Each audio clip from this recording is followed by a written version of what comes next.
What's going on, everybody? My name's Danny, aka Captain Sin, and this is Chatting with Captain, recorded live at twitch.tv/the Captain Sin. My guest today is the guitarist from Motionless and White, Ryan Sitkowski. How's it going? What's up? It's going good. I just came home from a little vacation in Pennsylvania, Nice. and now I'm back to mountain in the desert. How was the flight? Going there was easy. I slept on both flights, and the Nice. flight back was atrocious.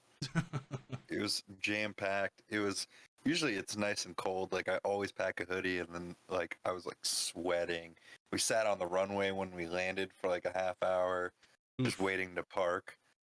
Come on, I gotta get out of here. And I didn't sleep at all, which is unusual. Because no matter what, I'll always pass out. Right. I'm just sitting there on the screen of they're in the TV, the seats, where you can watch the movies and shit. I was playing these stupid little games that they had on there the whole time. Because I don't bring anything. I just have my headphones, and usually I fall asleep. Right. So I'm just what do I do? All right, so I usually start these off with the exact same question to everybody. What was the main album from your youth that inspired you to go down your life path that you can still go back to and be inspired by to this day? Slipknot, self-titled. Self-titled? Easy. Yeah. Yeah. Yep. The first song I ever heard that was any remotely rock and roll. Well, I mean, not rock and roll, but heavy. Into that. Yeah. Was Wait and Bleed. I heard it on I think it was a Scream soundtrack or some shit when I was 8 years old, and it changed my life. Nice. Did you start off on guitar, or did you start off on something else? Well, one year for Christmas I got two garbage instruments. I got a really shitty drum set and a whatever guitar, and I actually like playing drums way more than I did guitar. I stopped doing that till I was 14, and then I stopped. I just realized I could get better at that, and it was easier. And moving around a lot, couldn't always play drums, so guitar was the move. And I had a friend that taught me Smoke on the Water and all that, all that basic shit. Did you get to see Slipknot live back in the day? Not from. No, the first time I saw them was maybe when I was maybe 8 years ago. Right. So I saw them with Joey still, but it was what was it? The Gray Chapter or something like that. I think so. When that album came out. I don't know. It was at a festival somewhere, but yeah, that was probably the first time I saw them. I wish I could have seen all those bands back in the day. Yeah. Yeah. I luckily got to see Suicide Silence before Mitch had died, which that was crazy enough. When we went to that concert, they were on an arena tour with Mudvayne at the time. And on one of their off days, they just decided to book a random show at a little place that holds 100 people, and it instantly sold out, but we just happened to get tickets to it, and it was fucking absolutely insane. Would you rather play a giant arena or a small venue? They both have their perks. Personally, obviously when you play small shows, the crowd is just way more intense. Right. It's, there's no barrier. It's just intimate sweatiness that there's just no feeling like that. But when you're on an arena tour or something, you have just so much more accommodation. You have nice green rooms, you have this massive stage, you could fit all the production you can ever dream of on there, and everything sounds good. There's just those the backside of a show that is more enjoyable. But right. But as far as energy goes and everything, the small venues, you can't beat that type of intimacy. Right. Yeah. I heard Warped Tour sucked. In Being which on sense? Warped Tour. Being on the tour, Yeah. yes and no. I mean, like the shows were always insane. They Right. were always fun, and sound and all that stuff was whatever. Um, but yeah, behind the scenes, it kind of sucks. Catering was always garbage. The shower lines are ages long. Ugh. The bathrooms, Oh that's boy. basically first come first serve type of thing. You gotta find that thing the moment you wake up, otherwise you will not want to go in there later. Oof. They're Jesus. they're destroyed by 12 o'clock. Oh God. How early did you guys have to get there? Load-ins every day, I think we're like 8 o'clock in the morning. Oof. But that's the crew had to do that stuff, but we still have to be ready like by 11. That because the schedule is random every single day. You Right. don't know when you're playing until the day of. So doors are at 11, first band's 11:30 or 12 or whatever. So it takes us like, well, not me, but as a band, it would take us about 2 hours to get ready. So you get into the schedule. Right. Like the first couple days, you're like, I gotta get up, and then you're fine. But still, it's like summer camp. Right. So would you like rush to get ready in the morning just in case you had an early set time? No, I think like we would find out, a little sooner. Remember the big blow up thing that would have all the time. We would find out before that's up, but still, it's like you have to be up and like ready, like just to make sure.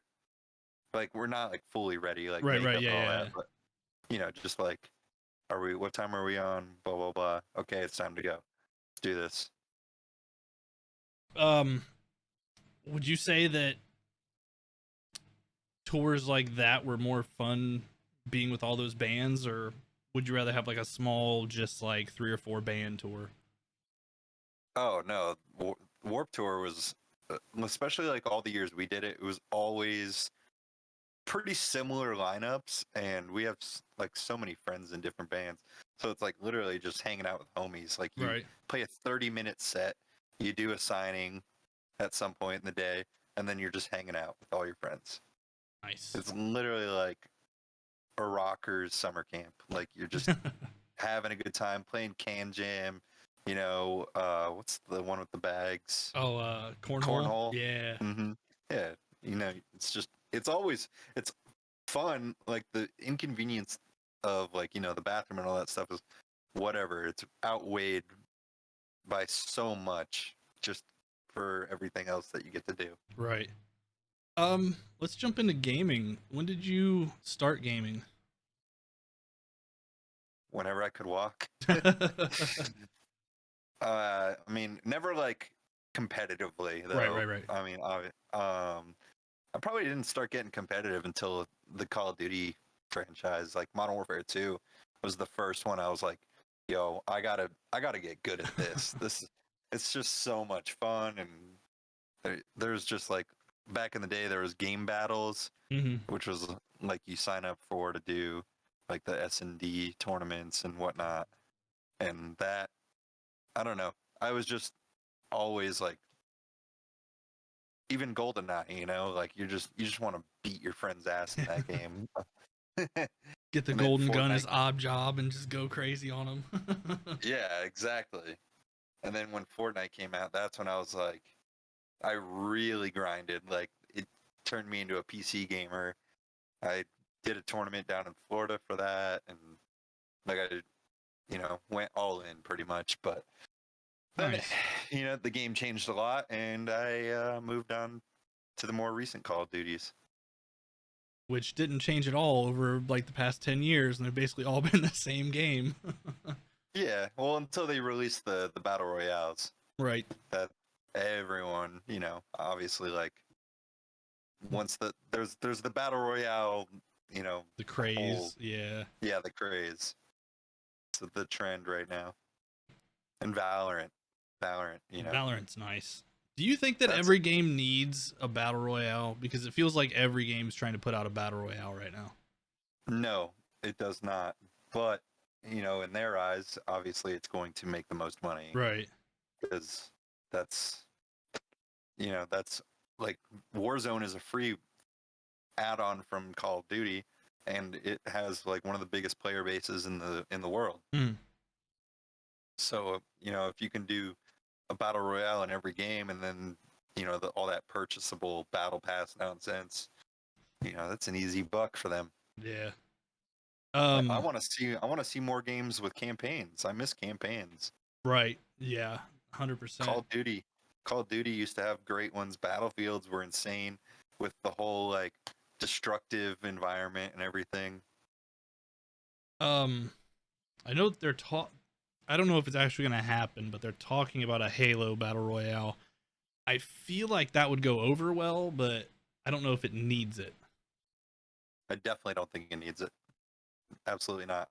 But their matchmaking, like for multiplayer, all that, their ranked modes and everything was so good. And I honestly, I don't know how well at least I would enjoy a Halo Battle Royale. Right. I can't see that being like super fun. I mean, a majority of the true like real Halo fans didn't even like the fact that you can sprint in the newer ones. Right. Why Yeah. would they'd have to redo a lot of mechanics, I feel like, to have a battle royale. Mm-hmm. So what console did you start on back in the day? Like my first console Yeah. ever? Yeah. Super Nintendo. Nice. Very first one. Mario Kart. That was my shit. Oh yeah. 64 was the best. And I always say this too, the best open world game, and one of the first ones was Donkey Kong 64. I never actually owned a 64. Really? Really. I had all the Game Boys, I had a Super Nintendo, but we went the PlayStation route early on, and we had a PlayStation for the whole time, and it was like PlayStation 1, PlayStation 2. So I was more of like a PlayStation-y person when the 64 was out, but all my friends had 64s, so I had played them from time to time. And I got super deep into Pokemon Stadium at the time. Oh yeah. Because that was a shit. good game. They used to have the pack where you can plug in your cartridge from Game Boy to upload your Pokemon. That was the shit. Oh, so fun. And all the mini games. The mini games are awesome. Oh yeah. I did probably like a month or two ago. I brought up the emulator of Pokemon Stadium and literally just did like a 9-hour playthrough of the entire game on stream. That was super sick. Jeez. What was there a leveling system to your Pokemon in that? I don't even remember. You rented them. They were all level 50. Like just across the board, everything was the same strength. I started the console that I started on was a Magnavox Odyssey 2. It was a stick and a button, and that's all it was. It was basically like Magnavox's version of an Atari. And that's what I started on back in the day. That sounds weird. It was weird, but it was fun at the same time. Mm-hmm. But yeah, Super Nintendo was the first real one that I jumped into. I got the Killer Instinct bundle when it came out. Yeah, that game was so sick. It was. I always wanted Sega, and I never had a Sega. I had there was a Game Gear. It was the handheld Sega thing that they made, and I used to play this like Ken Griffey baseball game on it all the time, and Sonic. Those are the only two things I can remember, but that thing was like way ahead of its time. It was full colored screen, lit background. Remember, like Game Boy Color didn't have any LED in it. You had to get that little swirly light to plug in, like all that shit. And the Game Gear was like the top of the line thing, but it was like a freaking. It was a brick. Yeah. Oh man, I miss that stuff. It's funny. I still have my OG Game Boy from when I was like super young, right here. Oh yeah. I had the Pokemon Edition Game Boy Color, which was super sick, but it broke and they didn't have any to replace it, so I had to just throw it out, and I was so pissed back when I had, like, That thing was Oh so hard to no. find back in the day, and now they're worth so much money. Like, Yeah, absolute I bet even a insanity. broken one. Yeah, it's absolutely crazy. Were you deep into Pokemon when it first came out? Absolutely. I got red and blue when that came out. I had red, blue, yellow, silver, gold. I don't think I did like the emerald one. Emerald and what was the other one that was with it? Was it sapphire? Yeah, I stopped at silver and gold too. That was when I kind of just cut it off. Yeah. I think I really liked gold because of the Ho-Oh Mhm. bird. Because like in the cartoon, that was the mystical bird that he always Yeah, saw yeah. in the intro and shit. It's like I need that. I think, And then they all started getting weird, all the names. yeah, I think I liked Lugia better than Ho. Lugia was sick too. Yeah, But I didn't really know that one until like the game was out. right, right. Like I only knew Ho-Oh because of the cartoon. Um, I started on Yellow. Yellow was Yellow super was sick. awesome. Yeah, I love You that get game. Pikachu as your Walking little around buddy. with you. Yep. Oh boy, God, that I was still remember sitting at lunch in elementary school playing that, like under the table, so like you didn't get it taken away from you. I Jake says remember nobody appreciated the PSP, but I had the a PSP. PSP I did I too. had one. I had the PS Vita as well because I thought it was going to be like so much better, and I was just like, "Oh, I got Call of Duty. This sucks." It looked like garbage to me, so I was like, I'm pretty sure I still have it sitting around in a drawer. I think I've got mine somewhere. Funny enough, the PSP was the reason I discovered 18 Visions From because what? uh it was ATV Off-Road Fury, Blazing Trails, and they were on the soundtrack. I had a feeling you were going to say ATV. They Yeah, always had good ass soundtracks too. yeah, it was a good game. Like I fucking love that game, but yeah, like what was it? I think Waiting for the Heavens was on there. And that was how Oh, I first nice. dove down that path. Hang. Yeah, that was so long. It's so crazy to think about how long ago that was now. Mm-hmm. Because I think that was 2004 or 2005 when the Whew. PSP came out. Yeah, so 15, Yeah, it's 16 old. years ago. Absolutely nuts. I actually, speaking of like that kind of world, I found Under Oath, which was like the first like screamo band I've ever heard of, through this paintball game that was on Xbox. Hmm. They like they actually had the music video for Reinventing Your Exit in the game Oh, that you that's can sick. watch like in the options menu or something. And I was like, what is this? That's Like awesome. this music is crazy. And then I was a fan. I started getting into all those types of bands. There was a lot of those older games had really good soundtracks. Like the original Tony Hawk Pro Skater soundtrack was No, so good. Like unbeatable. so fucking good. Yeah, one and two were like hands down the best gaming soundtracks ever. Were you into skateboarding back in the day? Like Always. I never actually Yeah. got a skateboard, but I was into it. I never actually learned how to ride one. Really? Yeah, I was afraid I'd fucking break my arm. And we, You we can, we had gravel roads, so there wasn't really any way for me to really ride one anyway. So I kind of just said, "Nah." yeah, that's understandable. There was like certain areas as I was like I moved around a lot when I was younger, and there was like the one house we lived in at the time was like really shitty roads, and like I couldn't like go very far. I was young, so I kind of like stopped skating, and we were only there for like maybe a year or so. So Right. pretty much was done with that for a bit. But yeah, I've been skating since I want to say 10, Hmm. 8 or 10 around that area. I would say it was probably honestly was Tony Hawk's Pro Skater that actually got me into skateboarding. I would say like that was the big exposure for everybody. And then there was the big Bam Margera craze that came out. Oh yeah. I mean, I wish I could show you, but I have 3 band boards hanging in here right Nice. now. Two of them are signed by him too. I always wanted the pink one. I have that one up there. Yeah, I always wanted that one. And then the shoes, the old black shoes, Oh those yeah. massive skate shoes that were like 5 sizes too big for. Yep. They were like those Osiris shoes. I had a pair of They're Osiris growing up, and they were obnoxious. I couldn't yeah, I couldn't ever skate in anything like that. Oh man. Oh yeah. Um, that actually got me into him. That's how I What, discovered him, through Bam Margera. skating? Yeah. Oh yeah. Definitely.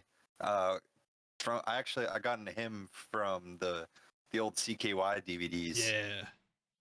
I remember it was actually I broke my arm when I was like 12 years old, and the day I broke my arm, my mom took me to like FYE, or I feel like it was something different named prior to that. Suncoast That's another one. That's still in business in certain malls, or actually. Sam Goody, maybe. One of those. Yeah. But I remember we found the SK or the CKY DVD box set. She got me that and the Slipknot VHS of Welcome to Our Neighborhood, Oh wow. which was like their first like documentary thing. And seriously, the CKY DVDs changed my life even further, because that made me like get into the whole like doing stupid shit with my friends era, stealing shopping carts and like ramming them into snow piles and whatever else we could find. Oh man, VHS. That's a throwback right now. I know. I feel like it's going to come back as like a nice like nostalgic thing, because people like we started we did the 10-year anniversary thing for Creatures and printed on cassettes Mhm. as well. Because I mean, vinyl already came back. Cassettes are I'm sure they'll be more of a collectible thing. Nobody's gonna buy a cassette player. Right. Like they didn't sound great, Mm. but you know, I feel like VHS are going to be the next logical step. And The I'm all for it, because you can always print like the graphic on them. Oh yeah. Yeah. Uh, you can't find CRT TVs anymore without paying out the ass for them. Like, Oh yeah. most of them are broken and beat down, but ones that actually work, people are charging like hundreds of dollars for just a tube TV. Mhm. And that's Well, like, that's why. yeah. It's the tubes and everything. Like there's a lot. Like remember how heavy they were? Oh fuck yeah. Yeah. They're like literally there's like so many components and shit to those. I And they don't still look like ass. I don't know if it's necessarily like, it's not the VHS crowd. That's not, it's not the one who's buying them up. It's the classic gaming crowd. Because with I have an Atari 2600 downstairs, and you literally can't play it on a flat screen. It just doesn't work. You have to have one of those older style TVs in order to be able to play it. I think that's mainly like- what it is people want to have the experience of playing it on a CRT with all the old consoles, and that's why they're going up in price so fast. Absolutely. You gotta have like the RCA cables, or I mean the RCA used to have like, or used to be, there was one before it, I can't remember. Was it always that, or was it just the white and yellow maybe? There or was something? there was the red, white, and yellow, but there was also the Mhm. one that you screwed into the back of the TV that had the little pin inside of it. Yeah. That was, I think that was what it originally started with. And then you had to switch it Mhm. between, there was a little tab on it between channel 3 or 4, whichever channel you Yep. wanted to turn it on. I remember that. Oh gosh, Oh. that was way back. Jesus. Back when TV only had like 7 channels if you didn't have cable. Yep. Man. Those were Oh, good man. times. This is a huge throwback. I'm just like Yeah. full Reminiscing. nostalgia right now. Yep, exactly. I'm just like, oh man, what else was there? I was I'm super into nostalgia. That's what I've been basing this whole channel off of for the most part. Like, I've got all these Yeah. old figures, and like the whole retro styling is what I've been going after. Of course. I started collecting Pokemon cards again. Fuck yeah, that's a fucking Jesus Christ. That's a whole other conversation. Like, that shit has gotten crazy lately. like Yeah, I know. shootings and shit over cards now. Wait, what? Yeah, people getting guns pulled on them and shit. Like, Oh, whoa. I haven't yeah, heard anything about that. That's yeah. nuts. I think it was Walmart, Target, and yeah, Target. Yeah. Uh, I can't remember. It's either Walmart, Target, and somewhere else. They stopped carrying Pokemon cards for a Mm-hmm. while because of fear of safety of the employees. Yeah, the Targets out here stopped for a while. They haven't been in stock in months. Yeah, that the ones around here they just completely stopped stock. Well, they put them behind the service counter, so the employee has to give you your cards, and you only can get one pack at a time. That way they can Oh, keep a man. stock. Yeah, GameStop did it too. GameStop forcefully stopped selling Pokemon cards altogether. Like they're like our employees are scared because people are coming in and fist fighting over Pokemon cards because all these neckbeards want to flip these cards for a quick profit because Yeah. TikTok kids are showing off how much money they're making on fucking Pokemon cards now. I know. I always feel like when I go in to buy cards, they're like, just by the way I look, they assume that I'm probably A flipper. selling. Yeah. And I'm just like, nah, I just want to get a few packs. I'm trying to get Charizard, man. People still go to GameStop? Yeah, I still go to GameStop all the time. I live in the middle of fucking BFE, Ohio. There's not a lot out here. Yeah, you probably got GameStop and Best Buy, huh? Ah, fuck, dude. The nearest Best Buy is over an hour away. What? Yeah. I Oh have my I goodness. have Walmart and GameStop, and that's it, basically. No Target even? Target's about 45 minutes. Yeah. Super You are BFE. out there. You are out there, Yeah. man. It's crazy. But it's like with Jeez. small towns like this, that's where uh GameStops and stuff flourish because it's all they fucking have. And I think that's why GameStop is still in business for the most Yeah. part. That and their stock getting, you know, pumped by Reddit. people off Reddit. Yep.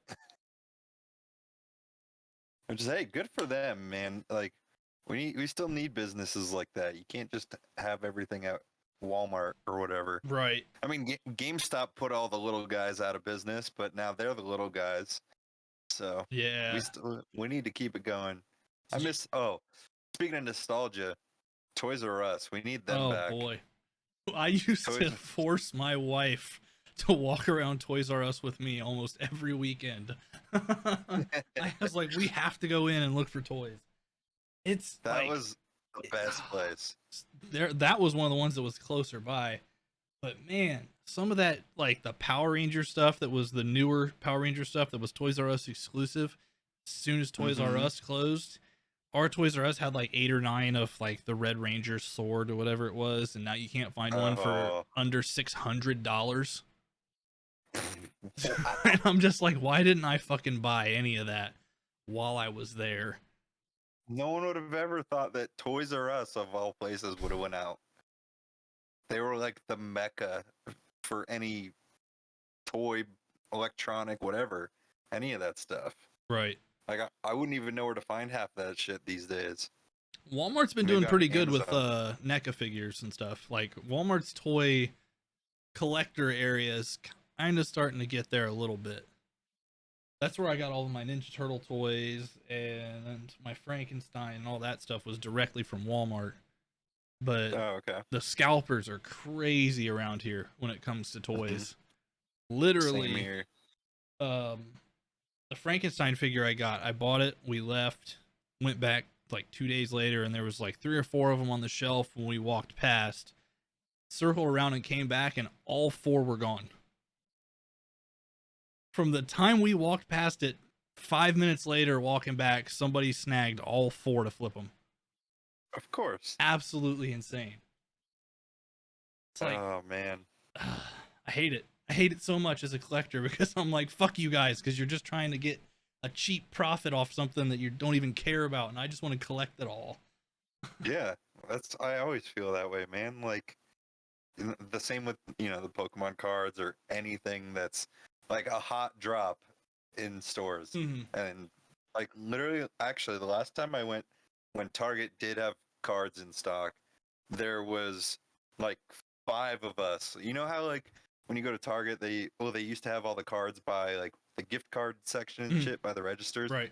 There was like 5 of us just standing there, and we're just like looking at the boxes and seeing what they have. This one guy comes up, literally just grabs the full booster box and walks away. And I was like all of us were like, "Yo, like we're trying to get some of those."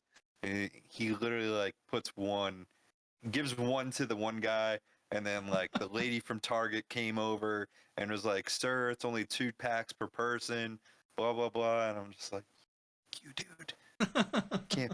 You're a piece of shit." It's crazy. Like, I remember a couple months back before they stopped selling them at Walmart.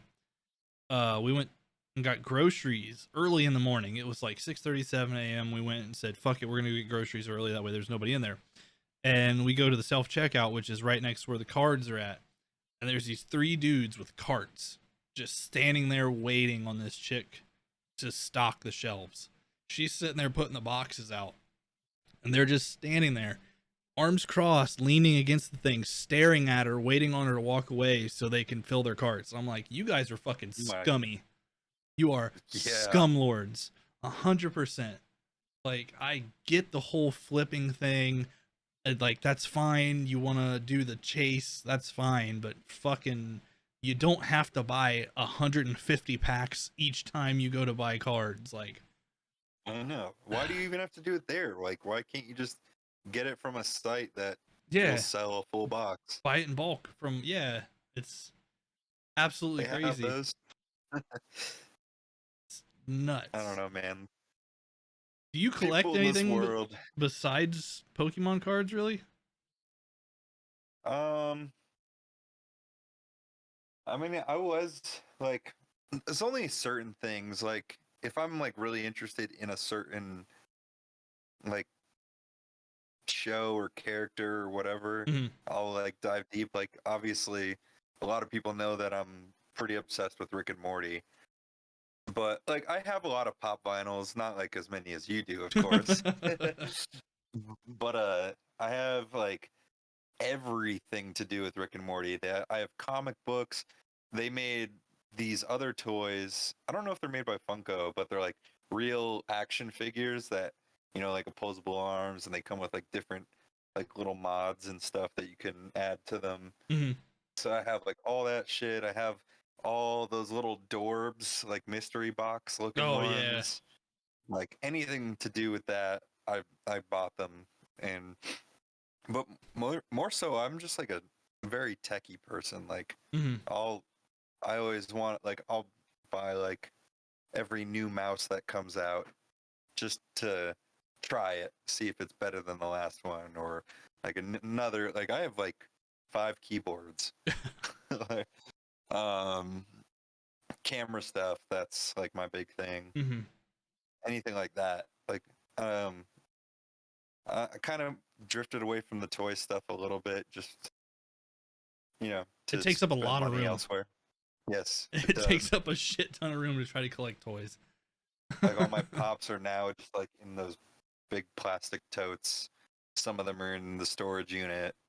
Right. It's just trying to do other things at the moment. Right. Like, it's just like I go by like the time of when I'm like, oh, that's sick. Like, I'm very the word I'm looking Spur for. of the moment. Yes, like I'm very impulsive. Right. But not like a huge collector on anything, just aside from the cards. Right. Like, you've seen it. You have one on your way. Right. I had to get his own Pokemon. my own cards made. I was hoping it would be here today so I could just like be like, yeah, I got it, but I don't know why mail's crazy lately though, so it's like it's understandable because mail is just nuts. It's said 3 to 5 days. Yeah. But it's been what, a week now? Something like that? Something like that, At least. Amber, thank you for the 5 gifted. I appreciate it. Hell yeah. Just call that out real quick.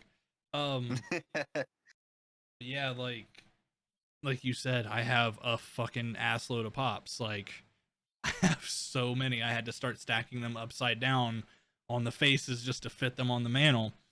But Mm-hmm. behind all of that is a giant Power Rangers collection that's just sitting behind all the pops because I just don't have room for anything.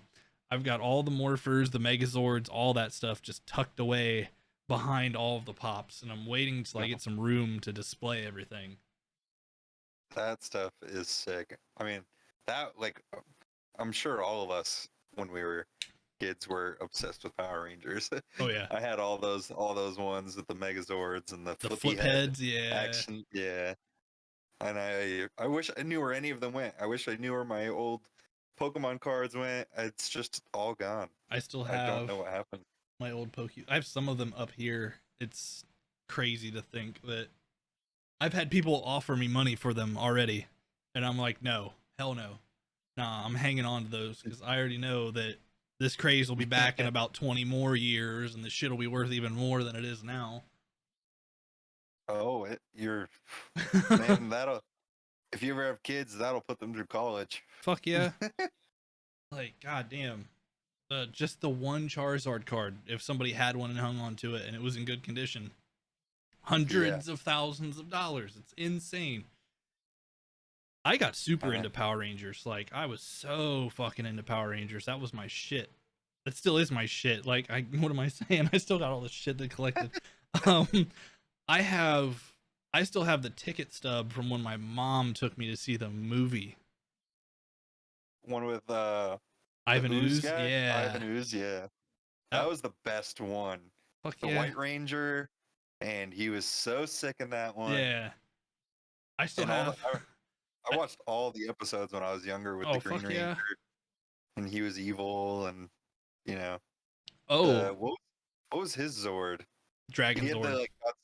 the Godzilla looking one. Yeah, actually, they just announced today Super 7, the action figure company, is doing an Ultimates Power Rangers line that comes with like 5 or 6 different interchangeable hands, like 3 interchangeable heads, like tons of weapons and shit. They're gonna be like $70 or $80 each because the Super 7 line is absolutely insane, but it's so badass. sick.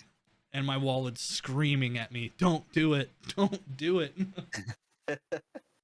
Actually, the only thing I really have on the way is a NECA Gargoyles figure that they did of God, I forgot about that show. Yeah, it's a Ultimate Goliath figure, and I'm like, I had to grab it as soon as I saw it.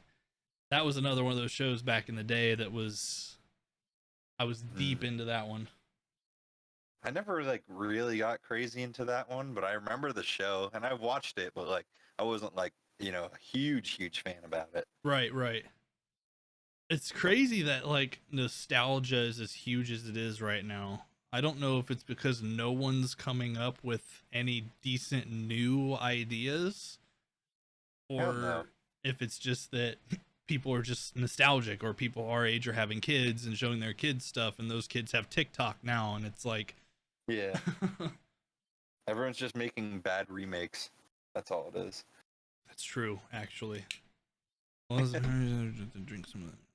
The 90s, early 2000s were the best years of our lives. Oh, that's why nostalgia is so great, because those things are timeless and they were the best things ever created to date. Yeah. All right. Pokemon or Yu-Gi-Oh? I'm different on both. I played Yu-Gi-Oh! I did too. A lot. I was heavy into the actual game. Pokemon I just collected. Right. I never played the game itself, besides the actual video games. Oh yeah, 100%. But Yu-Gi-Oh! The show was badass. Like all the crazy effects and everything. I always hoped when I was younger, when they were making the games, that the games were like as in depth as the show, like showing monsters like do their thing and blah blah blah. You're not just like flipping cards, which unfortunately that's how it was. Yeah. God, I was I was deep into it. Like I had thick decks full, and we would play. Yeah. God. Hell yeah. I had one for PlayStation that was actually pretty in depth. I never had the PlayStation one. I had the Game Boy one. Yeah, I had that one too. Yeah, Dark Duel Stories, I think is what it was called. Mm-hmm. Yeah, that was such a good game. The one on PC is pretty good too. I haven't played that one yet. Recently. It's like Duelist Link or something. Oh, Duel play Links. online as well. Yeah. Actually, I did play that one. Now that I think about it, yeah. But it was only once because it started to say, "Oh, pay to play," and I'm like, "Nah, I'm good. I'm done now." Yeah, I think you could buy packs on that one and stuff. Right. Yeah, but you actually literally had to buy them with real money, and I'm like, yeah, that's excessive to me. Yeah, but I think it's like the same as how Pokemon is now too, where it comes with a card like with the barcode, so like whatever packs you get, you can import those cards, type of thing, which is cool. But I'm not out there buying up Yu-Gi-Oh cards. Yeah. Was it? I think it was Yu-Gi-Oh. Back in the day. At the bottom of the card, there was like an 8-digit number or some shit, and you were able to type it in on the games, and then it would give you the card in the game if you had that little 8-digit code. Mm-hmm. You sit there for hours just typing in. Yeah.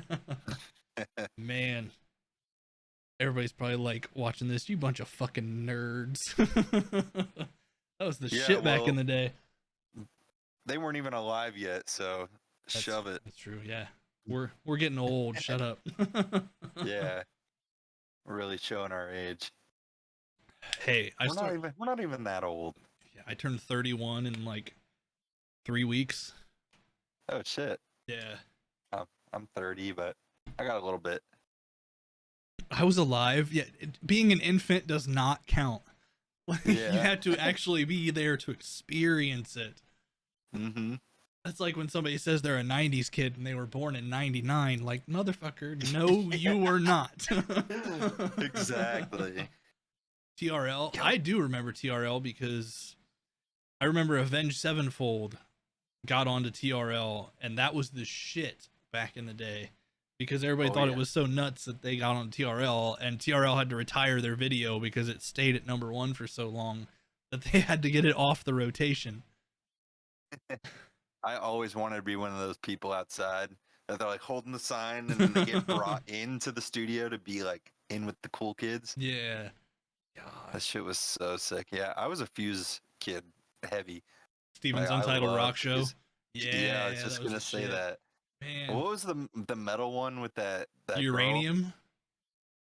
Girl? Was it Uranium? Yeah, with Mistress Julia.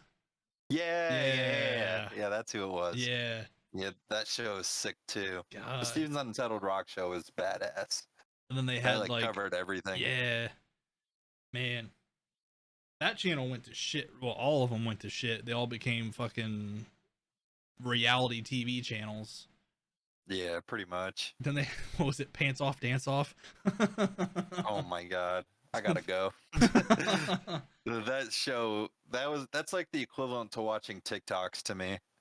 Yeah. The kids that just are like doing it, like showing off their outfit of the day, and they're like doing their little strut and the cuts like to their next outfit. Just like, oh, I gotta go. Getting secondhand embarrassment. Oh boy. Man. I would say that Avenged Sevenfold was probably that band that sent me down the path of like heavier music. Hell yeah.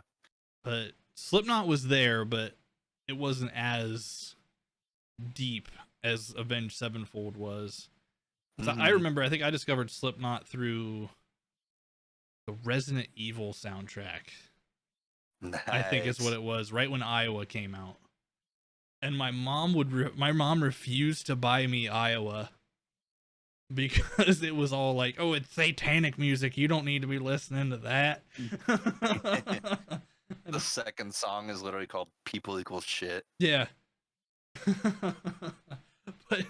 But then she would buy me like what was it?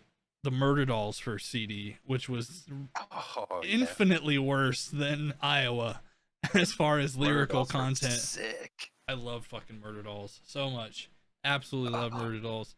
Grave I'm Robbing USA. Yeah. There's a chance that I'm gonna have AC Slade on. I'm Nice. super super excited about that. I still need to get that figured out, but yeah, That's awesome. because he's playing with the Misfits right now too. When on he's in their touring band. Oh shit! I didn't know that. Yeah, it's crazy. I remember fucking listening to not the Misfits, Murder Dolls like way back, and everybody was like, "Oh my God, Joey doesn't have his mask on. Oh, it's so crazy." Yeah. That was the good old LimeWire days. Oh, Or download it, Napster, any of that shit. and it was always like Linkin Park Numb EXE number 542 as it came across the screen. Yeah. I was talking about podcasts and how most podcasts, it seems like, are the same formula and they're really boring because it's like the person who's doing the interview doesn't really give a shit about who's on because it's just they want to have that next interview. So they just go into Wikipedia and find the first 3 things they can find on Wikipedia and talk about the same shit. So every interview is the exact same shit over and over again. Yeah. Or it just becomes a album scrim where you get asked the same album questions 500 times. Oh, when's the new album come out? What's the title of it? Those are all things that I wouldn't be able to talk about anyways. Yeah. I'm sorry. It's like I don't. What's your favorite tattoo? Yeah, I don't want to have a podcast like that. Like that's what I've been trying to do. I've been trying to do something different where you just bullshit with people and you like get to know the other side of them and not just the same shit that you can go and find 12 other podcasts about. Like that's always been my thing. Yeah, we're just vibing. Yeah, exactly. That's what I want it to be. I just want it to be a vibe. Vibe check. What about movies? What kind of movies are you into? I mean, I'm more of a comedy kind of person. As far as like horror movies go, I'm very strict. Right. That's the word. I get bored really easily. Mhm. Like I don't get scared, but it's like, you know, like the whole trend with all the ghost stuff like Conjuring and Ugh, yeah. like all those paranormal activities and everything like that. Like I was like, yeah, this is cool in the first one, and now I'm just like, yeah, ghosts, cool. I feel like a lot of those they relied too heavily on jump scares. And that's what I love, jump scares. Like I want to be like legit scared by something, but nothing like makes me like feel uneasy. Like that Hereditary movie that was out, like I heard made people like feel really uncomfortable and shit. And I was like, okay, cool, that sounds great. And I was like, this is boring as hell. Like it's so slow to me. Like The Grudge back in the day, or The Ring. The Ring when that first came out, that was cool. I was young, so I was like, oh no, I don't want to watch the tape. It might get me. I'm into like 30s horror. The old Universal monsters, like those were probably my favorite horror movies. I can't like get into that stuff. I don't know, like I guess it's just because of like being conditioned of like the effects we have and like the quality of the film and everything like that. Like I'm like the same way with music. Like I can't listen to a new album that I haven't heard that sounds like shit. Like that type of thing. I don't mind special effects in movies, like horror movies, but I'm more of a practical effects fan when it comes to horror because it just seems more realistic. Like when let me think. Underworld was a really good one because most of those were actual legitimate costumes and everything, and that looked really good. But when you can tell that it's just digitally put in, it's I don't know, it's off-putting to me, I guess. No, I agree. like one of my favorites, and I it's not really a horror movie, I guess. I mean, it is, but it's like on the comedic side, which I love those kinds Mm. that have that kind of quirky twist to it. Trick or Treat. I love Trick or Treat. I haven't seen it yet. What? Yeah, I haven't seen it yet. Oh, Everybody I keeps thought saying you to go were a see it. horror movie fan, I dude. am, but I've just never gotten around to watching it. I just something about it. I've just always been like I've been uneasy about watching it because I feel like I'm not gonna like it. So I've just decided not to watch it so I wouldn't get off put it. Oh, it's so good. I also really love 30 Days of Night. That's a really good one. Yeah, that one that's been out for a minute. Like that's a really old one. Yeah. So, I mean, Trick or Treat's been out probably just as long, Yeah. maybe even a little longer. But 13 there's one Ghosts. 13 Ghosts was a really good one. yes, I agree with that. But I wasn't scared. A lot of people Right. said it was like really freaky, and I was just like, nah, I mean, it's just got like a cool story. I think a lot of that is people believe in like supernatural shit, like really fucking believe in it. And when Hmm. they see movies like that, it freaks them out because they feel like it's something that could actually happen. So for a lot of those movies, if you don't actually believe in supernatural stuff, it's not going to affect you like it would somebody else, I guess. Yeah, I agree. There was one I watched recently, where this dude, he was in the beginning, he like saves people from a bank robbery, and then he like goes to jail. This is a very small part of the movie. It's like just the intro. Mm. And he gets out and he's like famous because he's like a hero, but people think he's like, a murderer and blah blah blah. But he like he goes to on vacation to Norway or something, and he gets taken by this really like fucked up family, and he's like uh Hmm. held hostage in their basement, and the one of the family members is like a cannibal who's like really fucked up looking, and like he like wakes up without one of his legs, and he like tries to escape and all this shit, but it's like really quirky. Like he like has like he talks to himself, but that part of him is like actually there, just like standing next to him, talking shit to him and Huh. stuff. And I thought it was like one of the better movies I've seen in a while. Hmm. Like I just love like that kind of Right. stuff, and like of course like the Tarantino shit, like We just overly gory and literally everything. just watched Pulp Fiction yesterday. Nice. You want I to know something crazy? have you I've never seen it. what the fuck? What the fuck? Are you kidding me?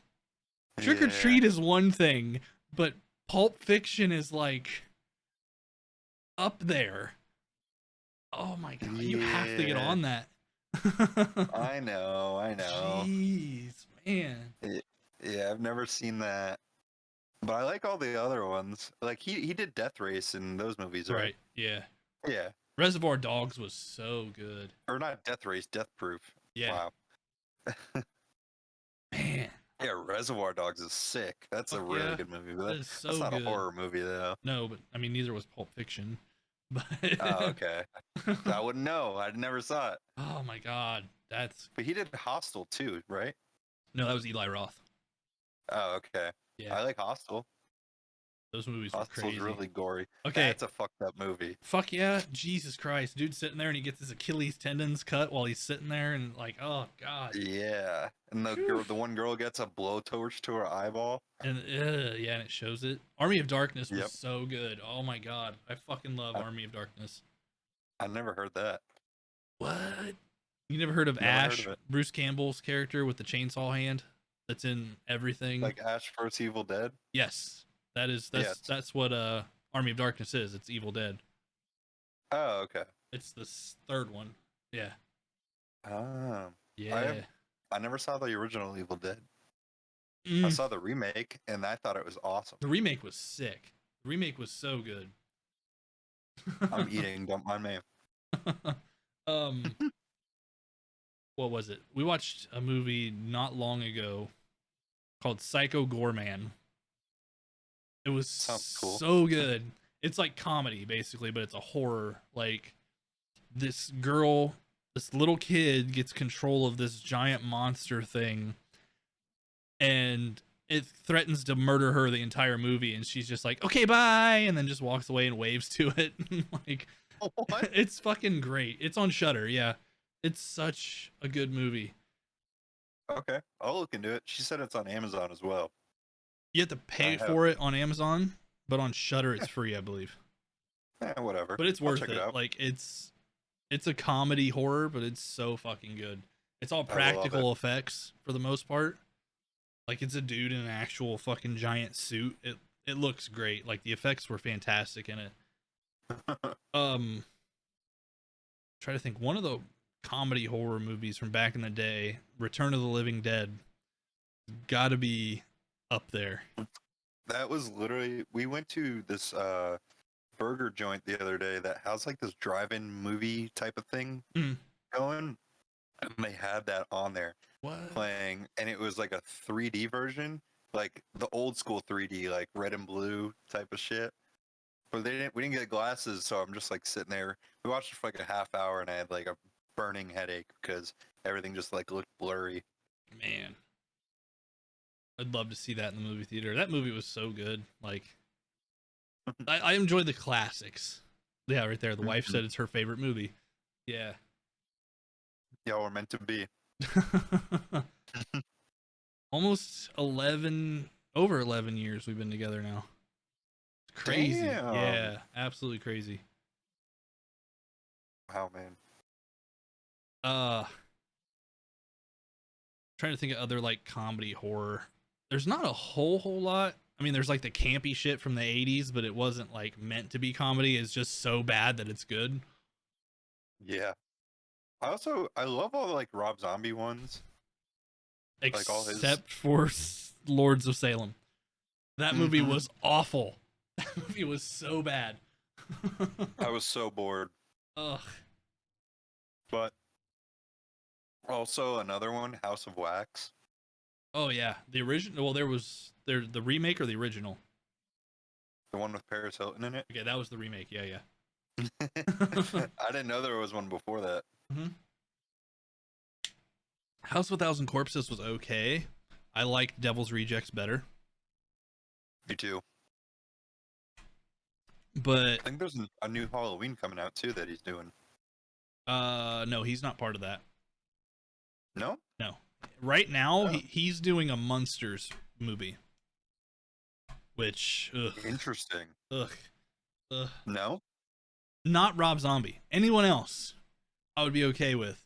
But Rob Zombie has this formula to his movies that you can tell it's a Rob Zombie movie for the most part. And I don't think it's going to fit well with the Monsters. I don't know. Like, honestly, I have no idea.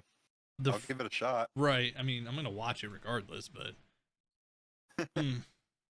yeah. So what about guitars? How many guitars do you own to your name? Have you lost count? No, I just have to think real quick. I mean, do you want to include basses? Sure. Have those 2, 3, 4, 5, 6, 7, 12 guitars. It's not too many. I've had more. I had a lot more Schecters. I broke one. I gave one to Chris to take home. I had more ESPs in the past.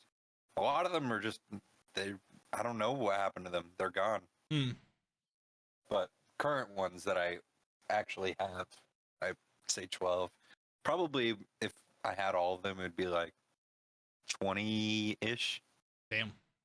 I wish I had them. Some of them were nice. I have 2 right now.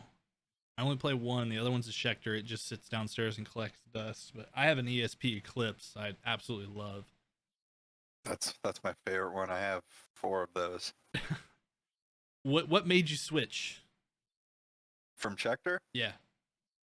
Well, I mean, prior to having that endorsement, when I was still like playing locally, and when I joined the band, that's all I had. I had like a garbage Viper 50, and then I got an EC 1000 on my own.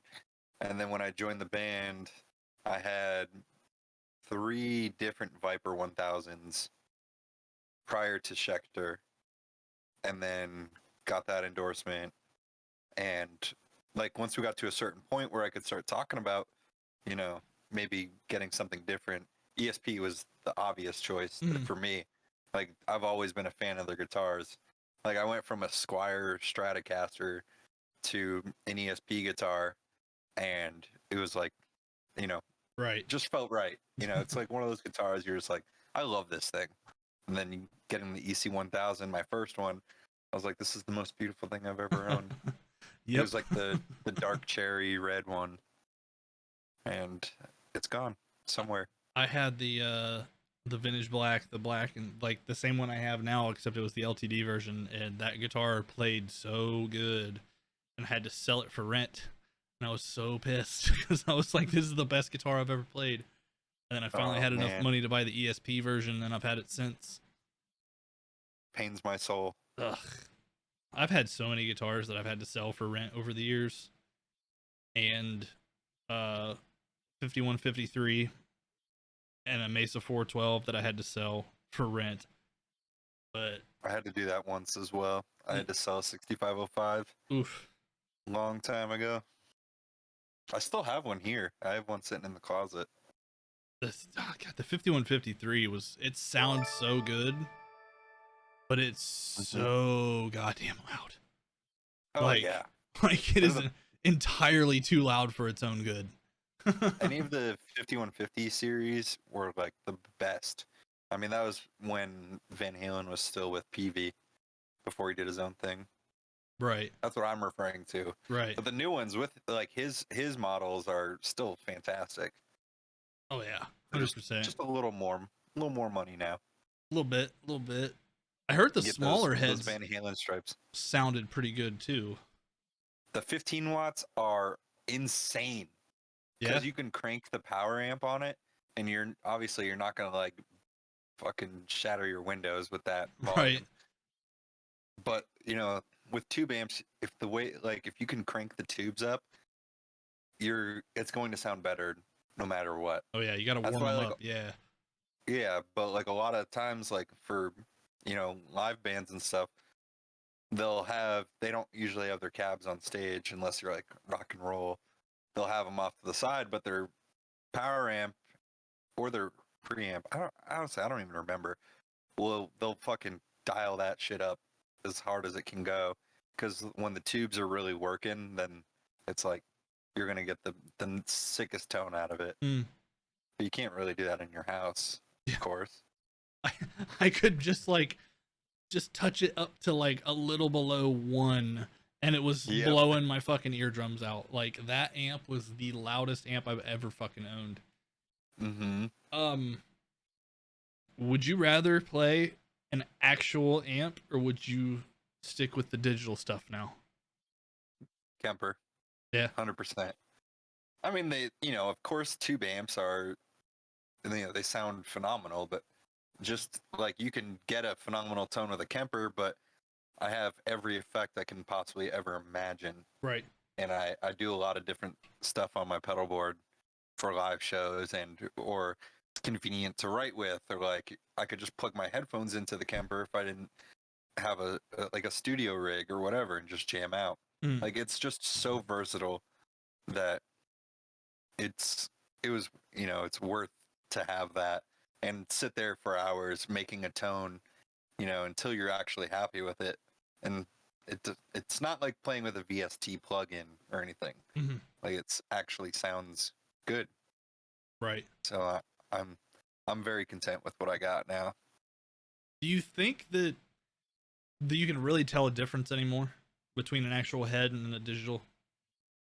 So I think it's almost gotten to the point to where it's almost not able to tell. Like once you're in like a full mix with a full band and everything going around it, it's kind of hard to tell. Yeah, absolutely, like that for sure. But if you're like, I mean, if you're not dialed in, I like it takes a little bit of work to get to the point of getting that amp vibe to it.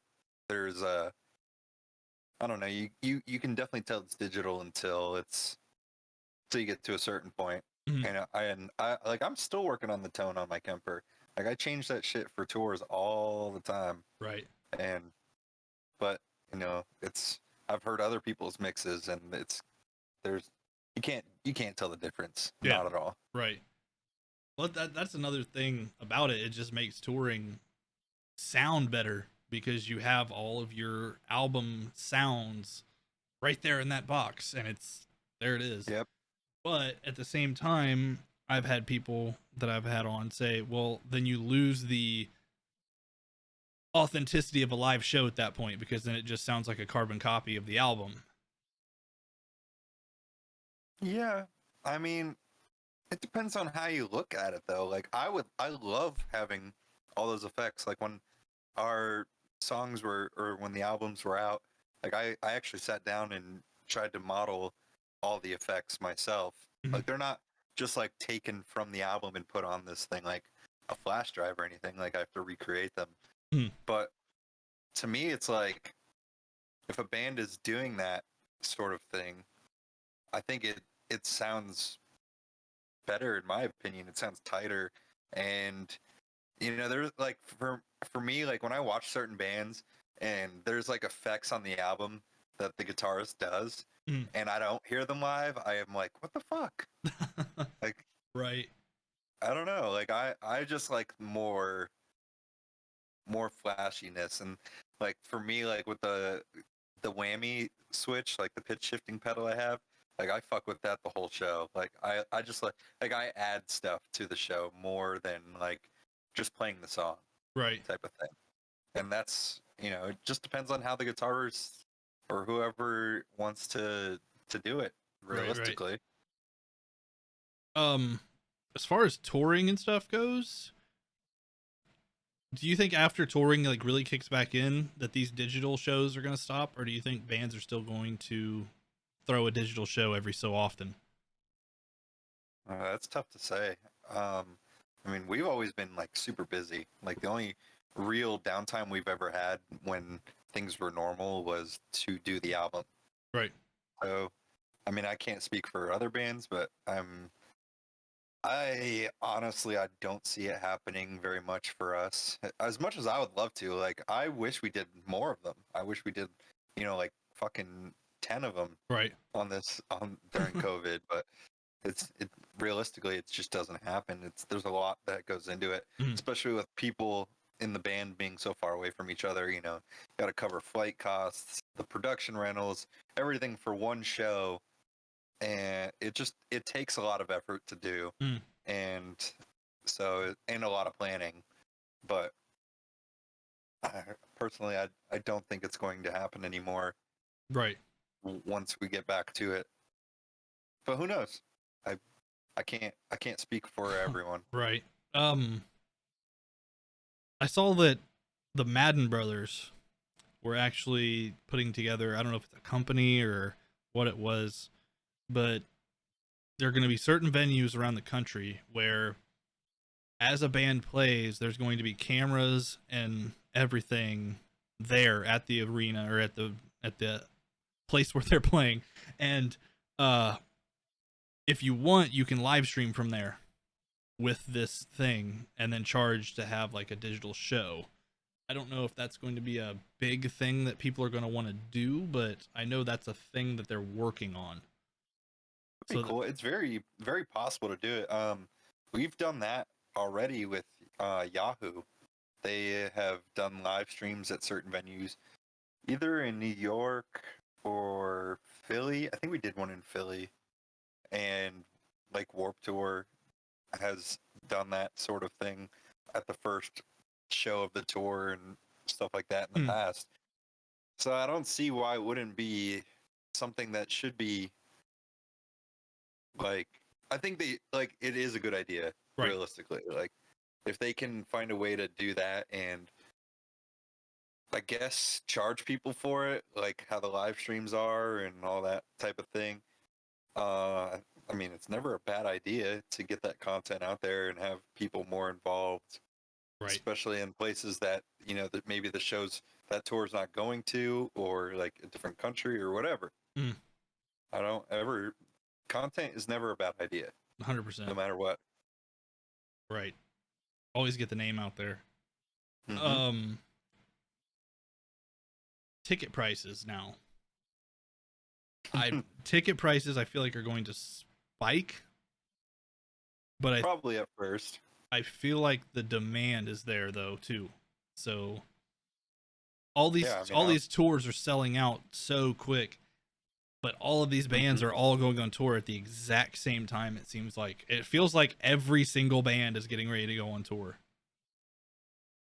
for the most part. Yeah, I know there's a few going out in August. We're not doing anything till September yet with the festivals and whatnot. Right.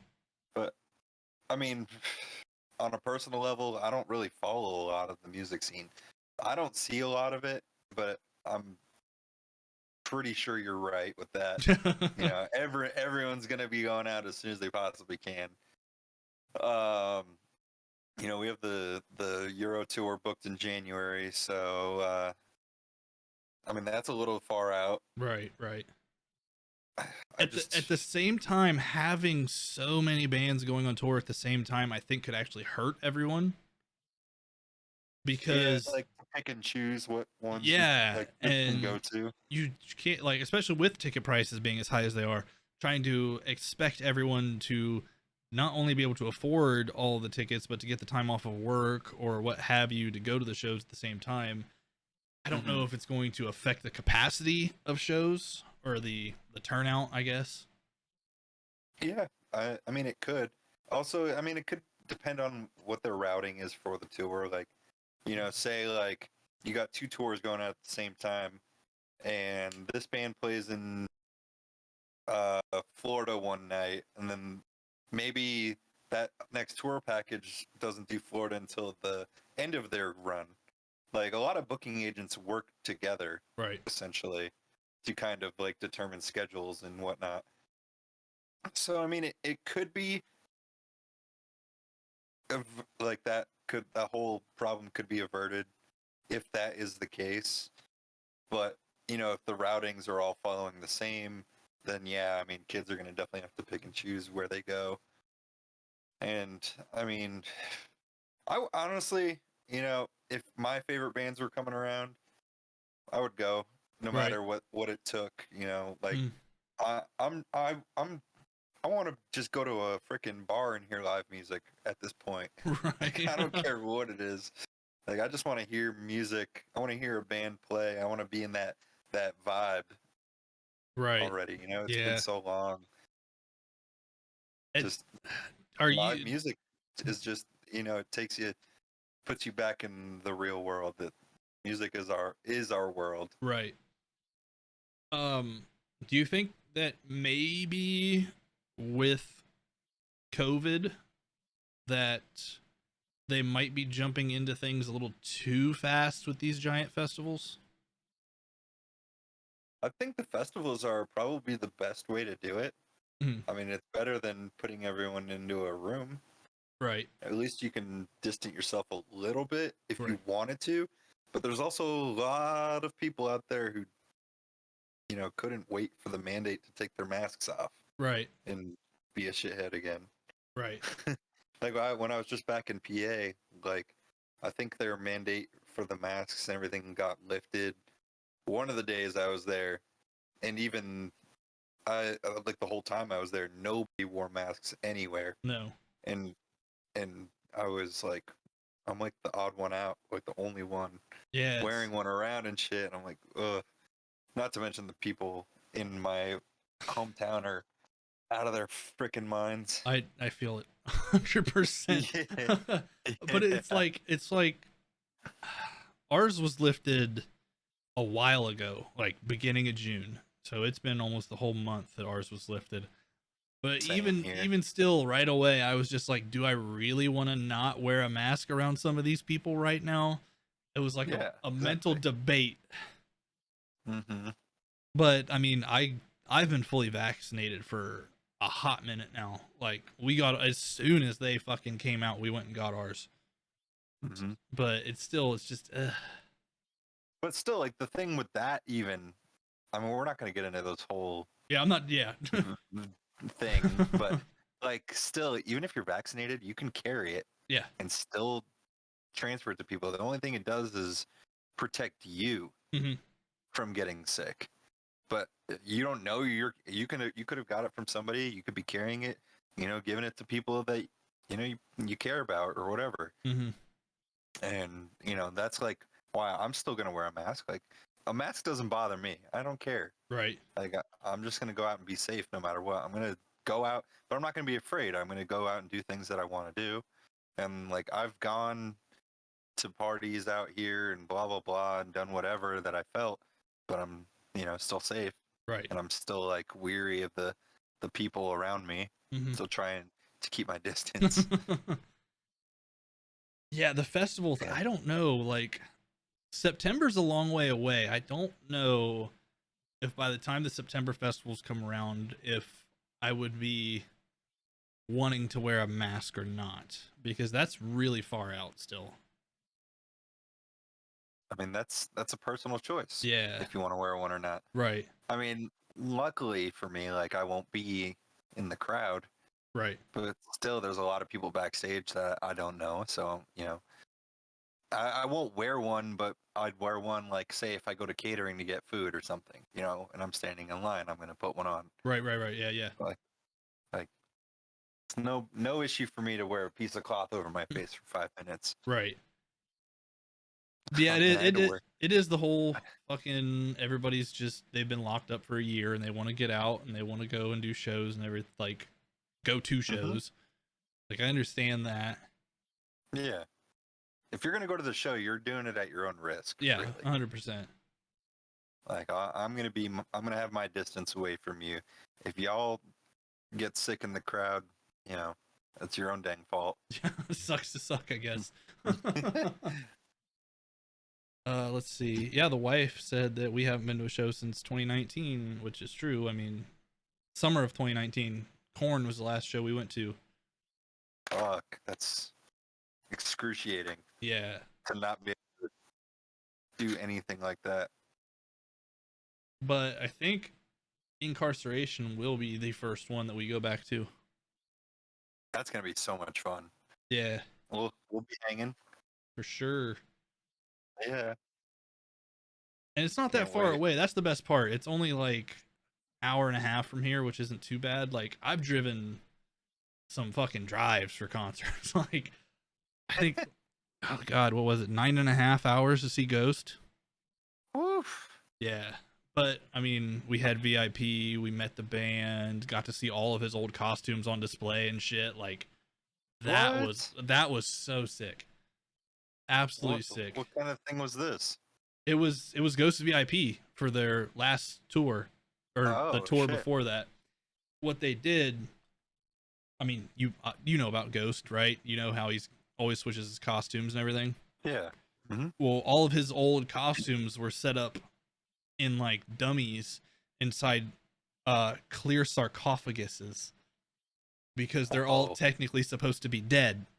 So you walked through and they were all laying there with their arms crossed and the full costumes were out on display. It looked like there was a body laying there wearing the costume and shit. It was super sick. That is badass. That was another thing that I actually wanted to get into that I forgot about and now I remembered. Do you think that bands anymore need to learn to put on a stage show and not just stand there the whole time? Absolutely.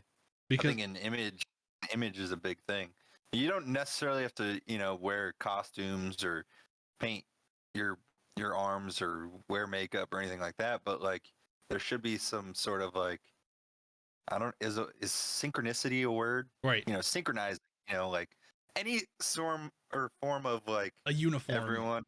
Yes. I mean, it gives you a brand. You look like at your Twitch or mine or anybody's, you have your brand. You have something that is recognizable. You don't want to look like a bunch of dudes wearing band shirts in your promos standing outside of a whatever, What like the fuck is up, Denny's? Or Yeah, like have something that it makes you recognizable. Look like you play in a band, you know? right. I find it um like shows are more memorable if there's visual along with the audio, Definitely. because like 100%. you get the bands that are they can play fucking insanely, but they just stand in the same spot the whole time. They don't move Hmm. around. It's like, okay, yeah, the songs are great, but it's the show itself is kind of boring. I mean, crowd interaction's a big thing as well. Right. And with bands like Ghost, like there's pyro, there's costume changes, there's like the whole nine. I feel like Yeah, those shows are more memorable because of that. Not even the music. Like the music could probably suck at those shows, but it'd still be memorable because it's a stage show. It's not just a band playing. yeah, there's lots of theatrics to it. I mean, that's how I like. Slipknot is my favorite live band as well. You know, their show is fucking insane. Mm, The production that they use, and it's just like you could look at or watch them play a song and see something different happening the entire song, you know? Like right. every song something new is happening. And you know, like bands like Ghost, Slipknot, Korn, whatever. Like that's the show, you know, people are paying good money to be there. And I mean, of course, like if you're a new band, like you can't afford all that, but everyone starts with the lighting. Mm. Then you can start. Remember the scrims, like the banners Oh everyone God, used to put yeah. on the PVC pipe, like that. That's your step up. Then you go to the backdrops, and then you know, Right. like you go with what you can afford essentially. But you know, you shouldn't just be up there with your amps and just be standing there in your baggy blue jeans, dragging on the floor and shit Yeah, it's just yeah. with your Hurley shirts on. I we just saw Slipknot for the first time in 2019. It was the first time I'd ever seen them. It was Slipknot, Behemoth, Gojira, and Volbeat. Behemoth puts on a Man, hell of a show. Like that's fucking sick. insanity. Like such a good live show. But again, that's another one of Was those bands that's painted up to the full nine. They've got the not pyro, but like the smoke cannons that come out. oh yeah. Hmm. I feel like that's with people's attention spans anymore, you almost have to have stuff like that. Because people Yeah. have such quick attention spans nowadays that people can't pay attention to something for more than 5 minutes without getting distracted. I mean, you ever see like the first 10 rows of any concert? Like nobody's even looking at the band. They're on their phone recording it. Right. That's another thing That that drives me was nuts. um like Tool and Misfits and somebody else did the lockbox thing where you put your phone in the lockbox so you can't use it the whole show. Yep. They actually do that a lot with like more mainstream artists. Like if you want to see like Beyonce or Bieber or whatever, like anything like that. I'm not saying that they do, but you know, as example, a lot Right. of the stuff like that they will. And actually, a lot of comedians do that too, like the big ones, because they'll a lot of times will take bits from their acts, like when they're on tour and whatever, and use Mhm. that as a special. So they'll have them lock their phones so they can't have it Upload on it record. early. And Yeah. yeah, which I I wish every fucking show was like that. right. Just enjoy it. Yeah. I mean, I will take a picture or two here and there, but for the most part, like, all Hmm. right, I got a picture. This is the band I was seeing. I've got a picture of them. Okay, I can put the phone away and now I can watch the That show. exactly. That's the only time I've ever taken my phone out at a concert. I'm like, whoa, like full production part, click, boom, done. Right. Yeah. Oh, Manson? Yeah, we're not going to talk about Marilyn Manson. that's that's a whole different Yeah, thing. I don't even know. I don't know much about him. We've played a few shows with him, and I've never heard good things. So I'm not a drama guy. I'm not gonna I just make up stories and say shit about him. I don't see how people are shocked by it. I know. I mean, he was doing way crazier shit back in the day. Like all of his music is about doing stupid shit like that, and people are coming out and saying like, I never would have seen him as that kind of person. Like, are you fucking serious? Like, did you not pay attention to this dude's entire career? Yeah. He's kind of been out in the open about being a freak about stuff. So, I mean, it's not like it's anything new. Ugh. I partially blame social media for all of that. In any instance, just the world getting soft. Yes. I've had this conversation a couple of times before. Cancel culture is like, it's good in ways, but it's worse in more ways. Yes. Like, yes, people who actually did stupid shit should be fucking hung out to dry for it. 100%. Like, yeah. Yes. Somebody said something stupid on Facebook 15 fucking years ago and you're going to drag them now for it is stupid. Yeah. I mean, the way I see something like that, like, I mean, it's never okay to like say some racist shit or whatever. Right. But like, if you said something that, the majority doesn't approve of and they bring it up, they deserve a second chance at least. People change. Exactly. Like, I'm not even close to the same person I was 15 years ago. Right. I was 15 years old.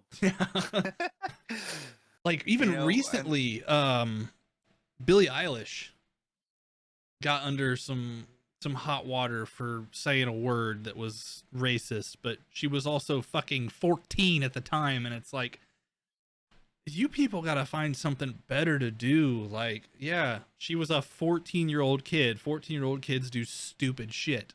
It's what they do. Like, trying to cancel somebody for something they did when they were a teenager is stupid as shit. Yeah. And I think, like, back then, like, times were a lot different. Like, yeah. It's hard to really get into it without really getting into it. Right. Not to excuse it in any way, but times were different. Yeah. And it's just, I don't know. You were able to. People weren't as pussified back then. I'll say it. Yeah. Okay. That's basically what it was. Like, it's like anymore. You just, there's like a mass ideal. And if you don't follow the mass ideal, you're automatically canceled because you don't follow the mass ideal. Yeah. Because they'll be like, oh, well, you don't agree with us? Well, then fuck you. We're going to try to cancel you as well. It's like, hey, I just think that people are allowed to have different opinions. Like, anymore, you can't have a different opinion. No, you can't. You can't question any of it because you're instantly drugged down. And even with religion anymore, we're not going to get into a religious talk because that could go for 3 fucking hours. But even I don't do religion. I don't either, and it's like, but it's okay that people do. Yeah, like people just are don't allowed push it to. on me. Yes, but your opinion is your own. Let's keep it that way. Yes, but anymore, you're not even allowed to have an opinion anymore, and that's the crazy part about times now. I mean, look at like how the whole like elections of when Trump was going the first time and all that shit.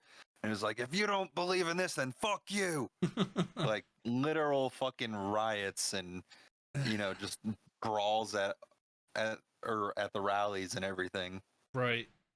It's like, come on, like, don't you have anything better to do?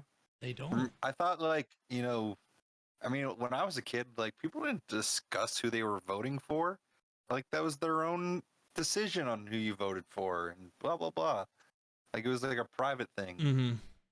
They ain't even like that anymore. Like they don't just discuss it. They put it on a flag, on a t-shirt, on a hat, on a bumper sticker, on a fucking like everything they own is just surrounded by this entity. And it's like, man, like it just shows what kind of person you are. Yeah, it's crazy. And I think the worst part of it was COVID because all of these people were locked in and they were only watching like Fox News, let's say, and they were so like enamored with it that I think literally a lot of them have just gone crazy in a way because they've just been so spoon-fed all of this stuff for almost a full year now that people have forgotten how to be people. Yep. And then they were all the Facebook warriors. Yes. Ugh. Facebook is I don't. a dumpster fire. I still use it, but it's a dumpster fire. I watch dodo videos on Facebook. Yeah. That's pretty much it. I watch dogs and other animals being rescued. Yes. That's the only reason I pretty much have it, and family. Yep. That's my parents have Facebook. That's about all it is. Yeah. But yeah, like life is fucking crazy anymore. And I think it's mainly, I would say, technology for the most part. Everyone and everything is much more accessible and has given people a place to voice their opinions, whether it's shitty or not. And like this is like, even today, like I use the internet for the band and promoting other things. I don't tweet out what I had for lunch that day, or like if I'm feeling angry, or I don't like they call it subtweeting, where you're like talking shit indirectly. Like, come on. Are you the type to sit and scroll on social media for a while, or do you just check it quick and put the phone down? Just check it. On Twitter, honestly, I just hit the home button so it bounces to the top. That's all. I don't read people's tweets. Instagram is the only place I will scroll, because there's, it's just content. It's not people bitching. Right. I don't care about that stuff. Yeah. I don't like drama. I don't like other people's drama. I don't even know what's going on in the world half the time. I don't watch the news. I don't do any of that stuff. Like, I'm doing my own thing. Mm-hmm. I got my own shit to worry about, and like, if I want to talk to somebody, I'm gonna just text my friends. Right. Or like go on Discord or Twitch. Yeah, it's crazy. I feel like Twitch Twitch helped a lot of people get through COVID lockdowns, because Absolutely. you got that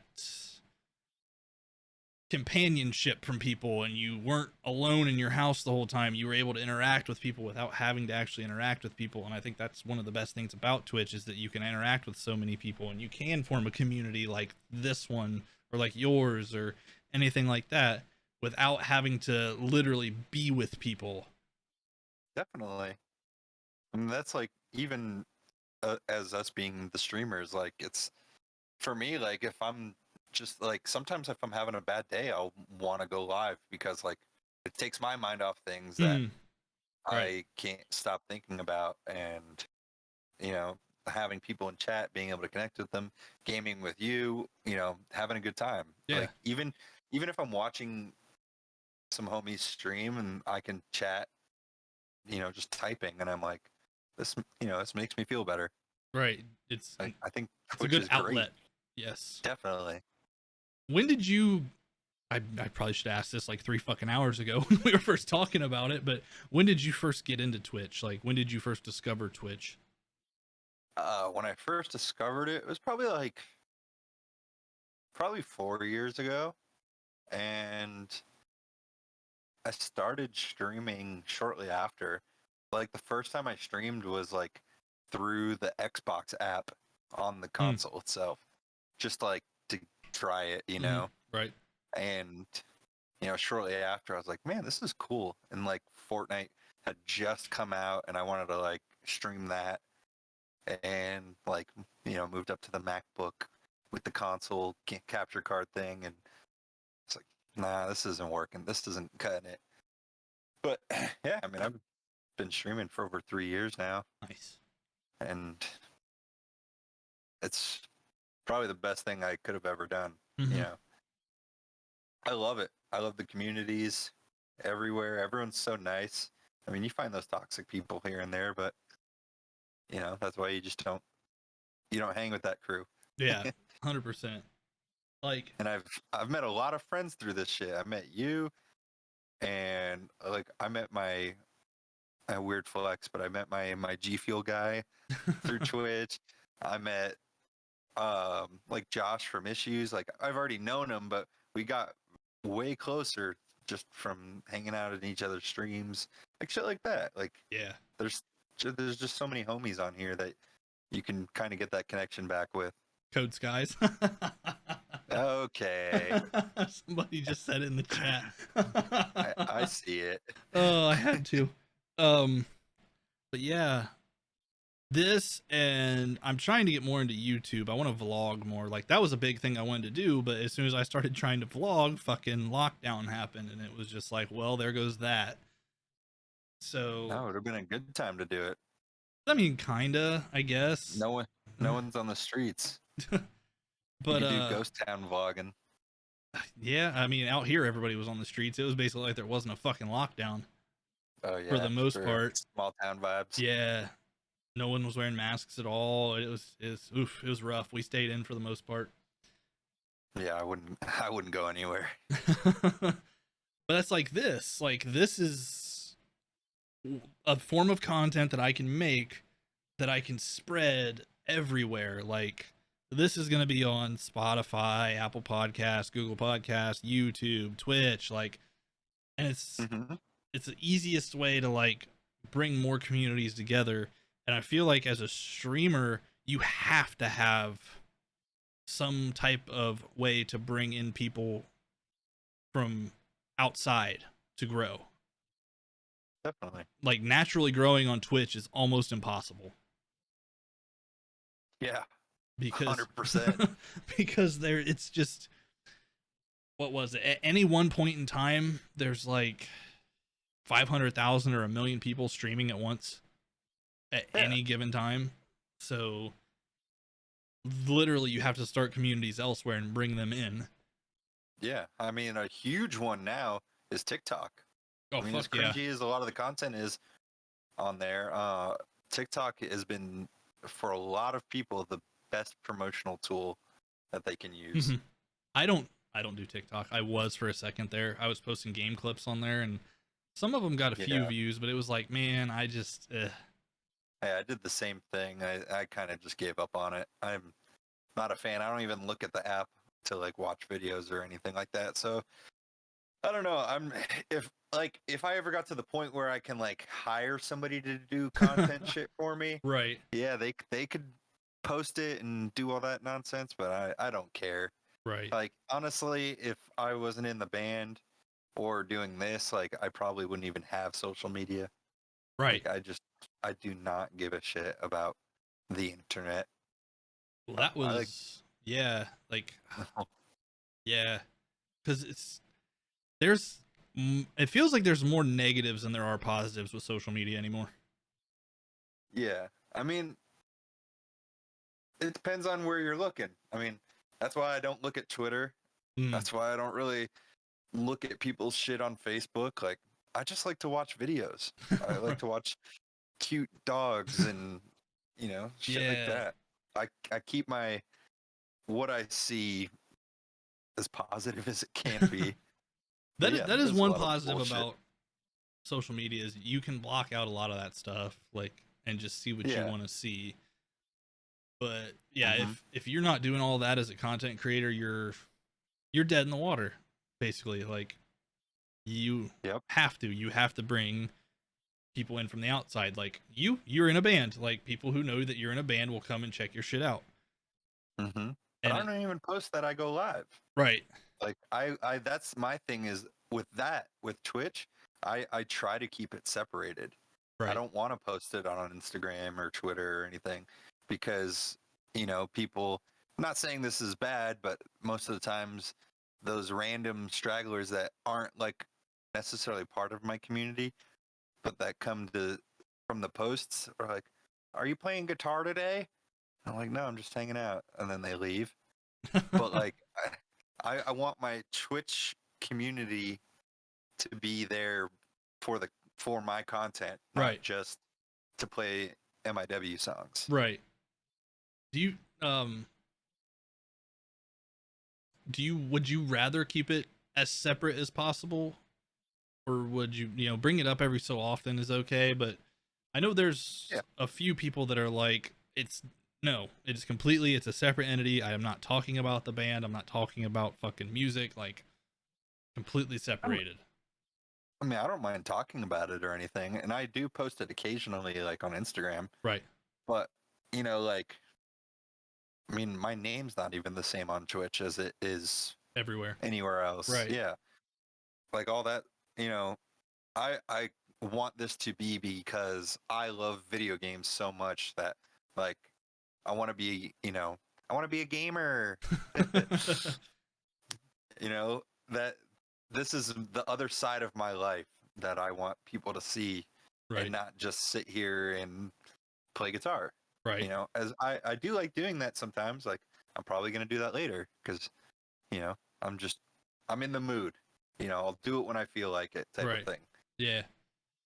But yeah, but that's like, I mean, I understand it. Like, you would, especially just having a whole entire group of people that's just like, oh, I'm just here because he's that guy from that band, and yeah, it's like I don't care what he's doing. He's just the guy from the band, so I'm just gonna sit here and watch his content just because he's the guy from the band. Like that's just, I don't know. I don't know how I would feel about that. I mean, it is what it is, Right? really. Like I mean, there's no avoiding it. like I'm not bothered by the amount of viewers I have or anything like that. Like I'm gonna stream on Twitch regardless. There could be, fucking 2 people there. Right. I don't care. Exactly. Like I just enjoy being here and acting like myself. Like, you go to a show and I'm like stone face, like looks like I'm gonna rip your head off. Here, this is me, Right. If this is you take what you want from it, Right. I'm gonna stream regardless and just act like an ass. But I mean, there's a lot of musicians that have taken Twitch and fucking gone crazy with it. Like Matt Heafy comes to mind right away. Like that dude is doing crazy stuff with Twitch. Yeah, I mean he's been on Twitch for a long time too. Yeah. But like he grinds. Like he has been a part of so many types of like gaming opportunities, like tournaments, companies that like sponsor. Like he's sponsored by Asus. Yeah. Like shit like that. Like it's insane. He is literally like the face of Twitch as far as the music world goes. And like you go to fucking streamlabs.com, he's right there. He's like literally the head of it. Yeah. He's like right there. That. He's crazy. That guy. It's nuts. It's amazing. And I love seeing that shit. And there's like now, like since COVID, all these musicians have come over and it has actually like I've talked to people from my label and stuff that there are future plans for Twitch as far as the music community goes.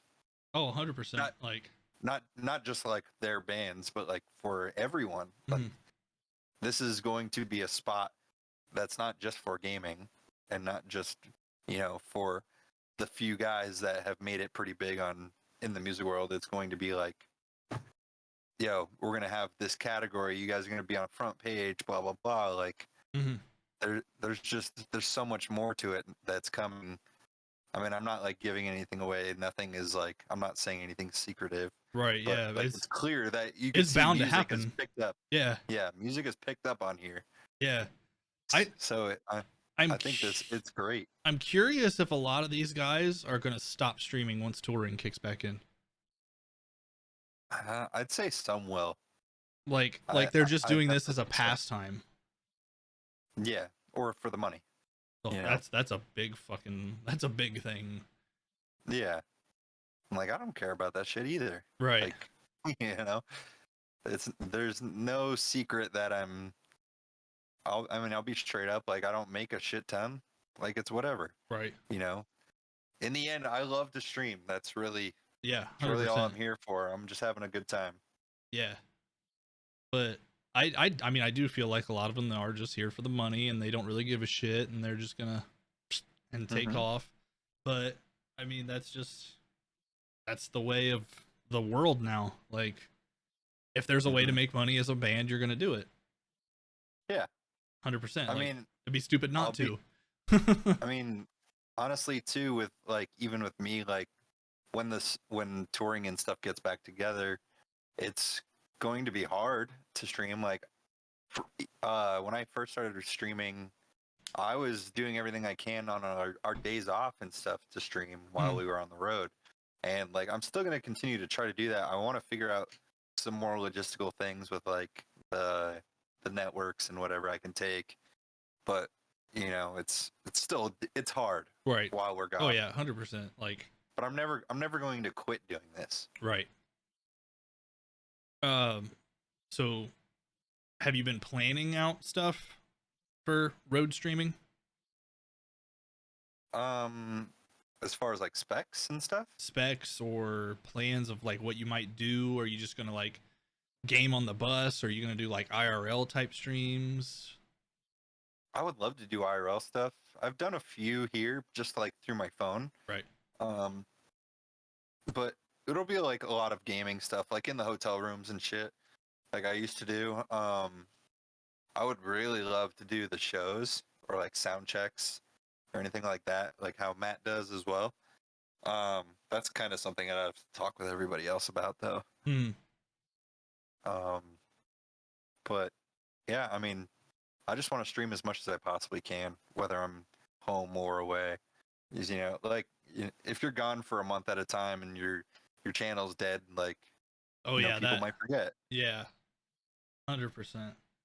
Well, that was a big thing at the beginning of the year. It's crazy. Like I've said it a few times in streams, but at the beginning of January, I was at a point where I had like one viewer or two viewers, and that was it.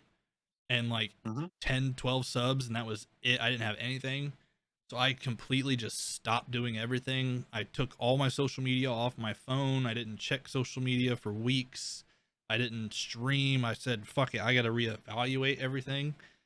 And to go from that point to now with all the shit that I've done in just 6 fucking months, like I've Yeah. gotten to a point of knowing some of these people that I looked up to when I was a kid in bands, like James from 18 Visions. I still hit him up all the time and talk to him, which is fucking weird to say, to think about, because it's been like 6 months is no time at all. And like my entire life has completely changed in 6 months because of Right. Twitch.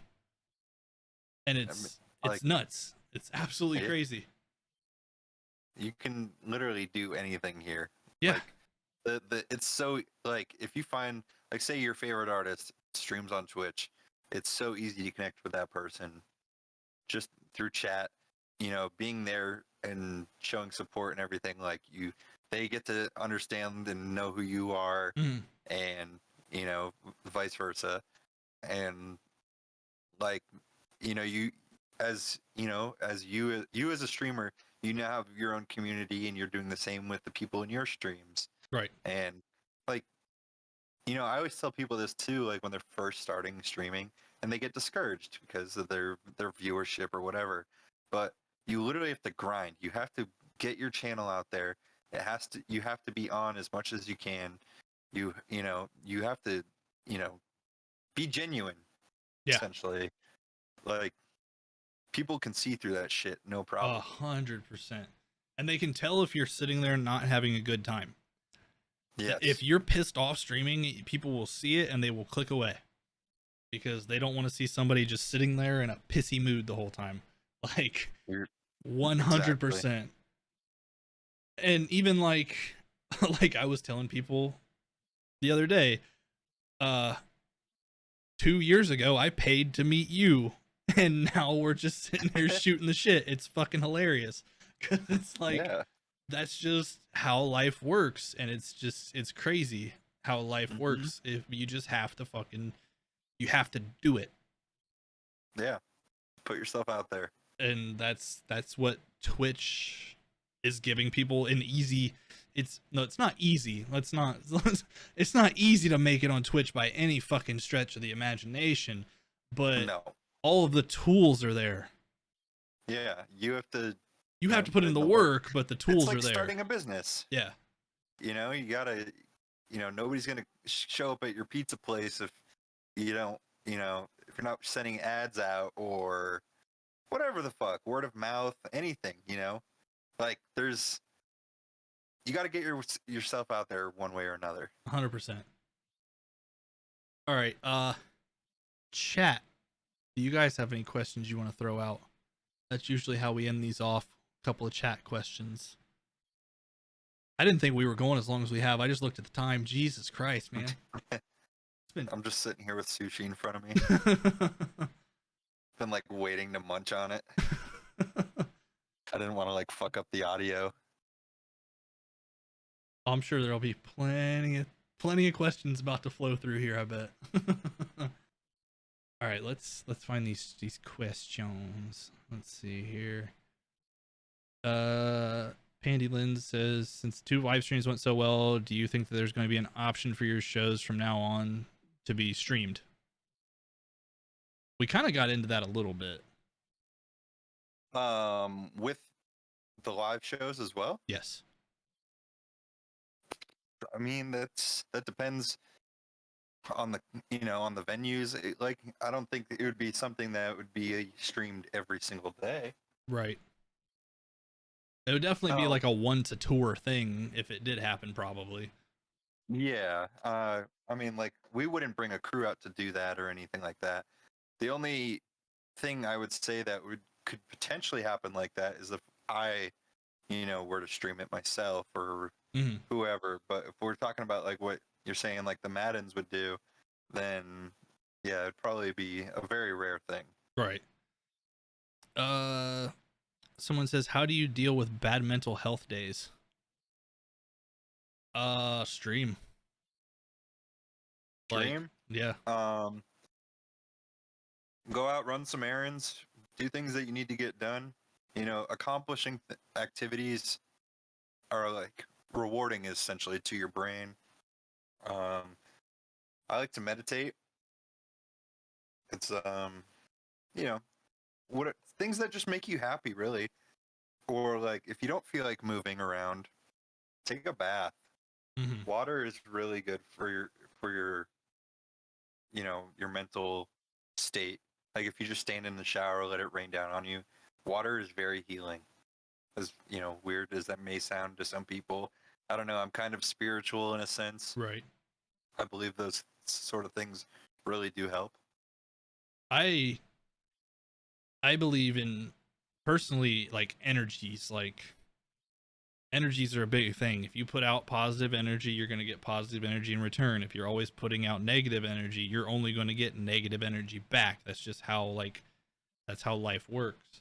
So if you're having a bad mental health day, sitting there dwelling on it isn't going to make it go away. Like, you don't want to just sit there and live in the negative energy that's in your head, because it'll just become worse and worse. Like, you have to get away from it somehow, even if it is just turn on the fucking Xbox or turn on a movie or whatever you can do just to like escape the energy for a little while.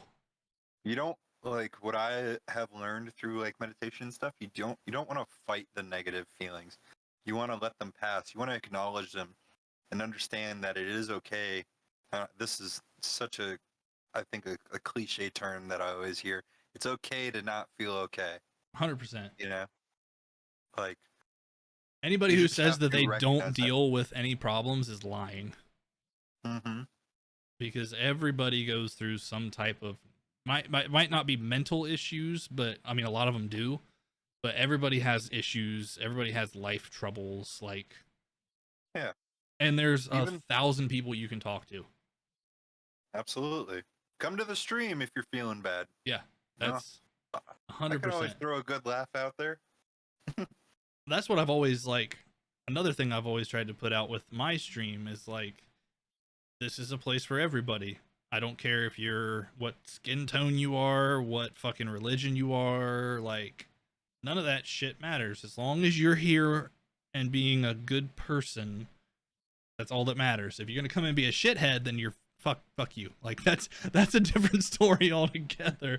But like, that's what I think Twitch in the long run is at least in my eyes. That's what Twitch is. It's a place to escape from the bullshit in the world, and it's like, if anyone, place to be in a hot tub.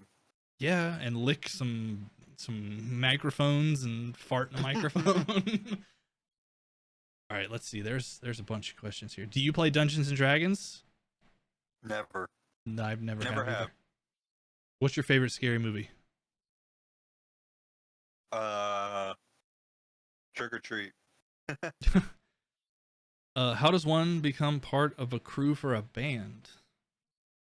I mean, it's a weird question to ask us. I mean, all our crew guys are like Homies? hometown friends. Yeah. Right. There are ways through certain networks. I mean, you can like just post on Facebook even. That's how like a lot of people find help. There's a network. I don't know what it's called, but I know a lot of crew people use it to find jobs where you like actually have to send in your resume and shit like that. But I mean, like starting working at like a venue and just being like a local hand will, be good experience to start. Right. I don't really know. I'm not in the crew. What's your favorite guitar of all time? Of all time? Oh man. Probably a Fender Tele. The Jim Root Tellys? Oh, they're nice. Those are so nice. The flat white ones? Oh man. Mm-hmm. God damn, those are so nice. Let's see. Any tips for pushing through times of low motivation or having writer's block? Go out and do something else. For real. Like what I do, like when I'm having low motivation, like I've been working on that music video for a little bit, and it's seriously, sometimes it's the last thing I want to ever even look at. So I'll just, even if I don't leave my computer, I'll play a game for a little bit, or I'll go watch TV, go to the store, whatever. I'll come back and then I'll sit down again and like, I'll feel better about it. Taking a little break from it always helps, especially with writing music. Sometimes if you're writing and you don't want to stop writing, just open a new project and write something that's like a different genre or anything like that. Just, do anything else but what you're doing. Don't force it. Right. 100%. I mean, that could go with not just writing music. That could go with anything you're working on. Like, especially Exactly. even with streaming, like if you don't feel like streaming or don't feel like playing the game that you're playing, don't play it. Yep. Don't play Call of Duty because Nick Merckx and Tim the Tatman are playing Call of Duty and you think it's the only way that you're going to make it as a streamer. Because Who said that? I said that. Is that what your thoughts were first? Oh, the whole Call of Duty thing? I mean, I was a Warzone streamer for a long time and I hated it. I hated life. I didn't want to fucking get on stream because all I was playing was Warzone. Was it because of them?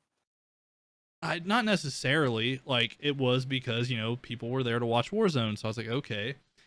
And the fucked up part is when I stopped playing Warzone and went to other games, all the viewers left. And I'm Really? like, yeah, it was fucked up. Like, ugh. But I mean, that's how things happen. You just gotta have fun with it. Yeah. Shake it up. Leavella says, when I'm sad or down, I watch Sinner Ryan live. It always makes me laugh and everyone is nice. Yeah. So that's what we try to, that's what at least I try to do. I'm sure Ryan does the same thing. I'm not going to speak for the man, but I have a feeling, we have some equal energies on that. It's like, I feel like I'm more of a ball buster though. I like shit talk chat, but like, in a loving way. in a good way. Mm-hmm. Is it rude to put your pinky up when you're drinking tea? Nah, that's Hell no. Sophisticated. Yeah. Pinky's up. When in doubt, pinky out. Yeah, exactly. I was trying to think of it, but I couldn't remember. Well, chat, if that's everything, I think we're gonna call it there. It's been about 2 hours now. Mm-hmm. And this man's trying to eat his din. I'm just chilling. Yeah. Hope you don't Oh mind god, that. I don't care. It's all good. All right, there's another one. Any messed up road stories? Oh boy. Um, the one that we always think about every time people ask us at VIPs about this, we could always me and Chris's brain goes to the same one. That actually I have another one, but the first one is somebody gave us a note one time, like a fan, that telling us like how he saved their lives and stuff like that. And on the inside of the note was taped piece of hair and their blood What the fuck? was stuck to it. It was like the grossest thing I've ever seen. Nobody wants people's blood, first of all. Yeah. And why do we have a locket of your... What the fuck? Jesse's right too with the Pringles one as well. Okay, so I have two more. Another VIP we did in the UK, that this group of girls brought us like a little gift bag, and there was like some Pringles and shit in there. And so that when they gave it to us, they're like, "Oh, don't mind the Pringles. We got hungry in line. We had a few of them." I'm like, "Okay, whatever." And the next girl that came into the VIP was like, "Yo, do not eat those Pringles." They stood in line and licked them and put them back in the can. Oh. And I think Chris had said something to them, but I can't remember at that point. But oh my god, that was a wad of wasabi. Ooh. And as for the last one, this was back when we were still riding in an RV. Like we had this like old beat up RV, and we're playing in Chicago, and we're like just sitting in there chilling, whatever. And we hear this fucking dude screaming, and we open the door, and this dude is literally just like had his phone up to his ear like this and just screaming the song Immaculate Misconception, all the words, everything. And we open the door and he's like, "Yo, can I sing you guys a song?"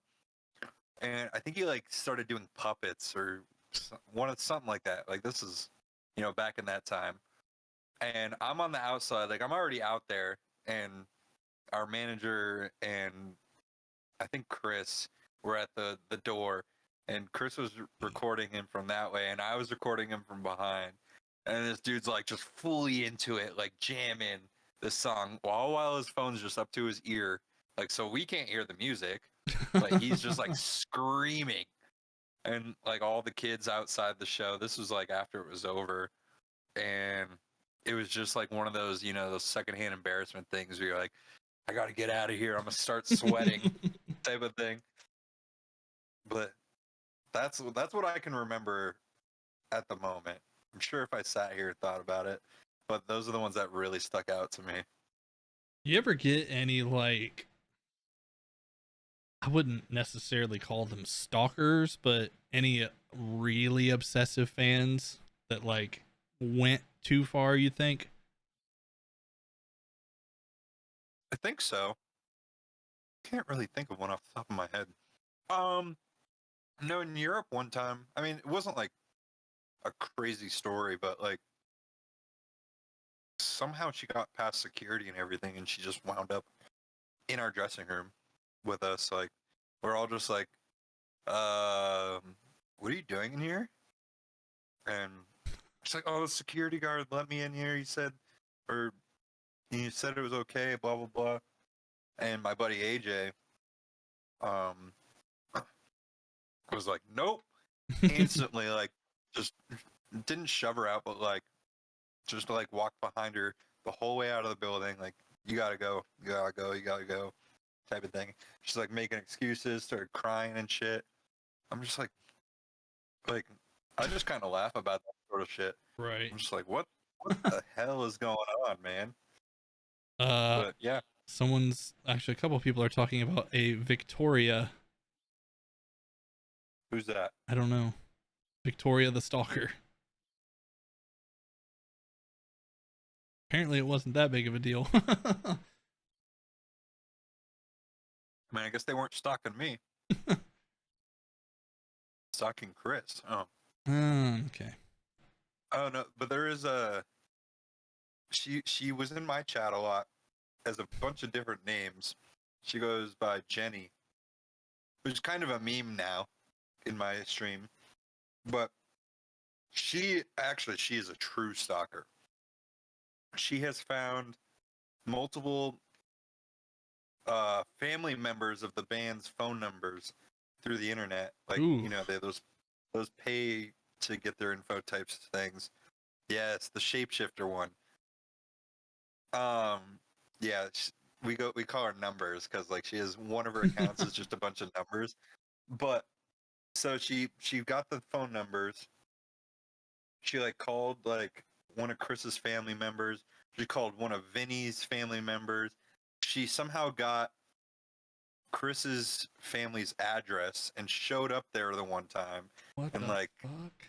said some weird shit to them. I don't remember. Probably accusing him of being a shapeshifter. One time at Warp Tour,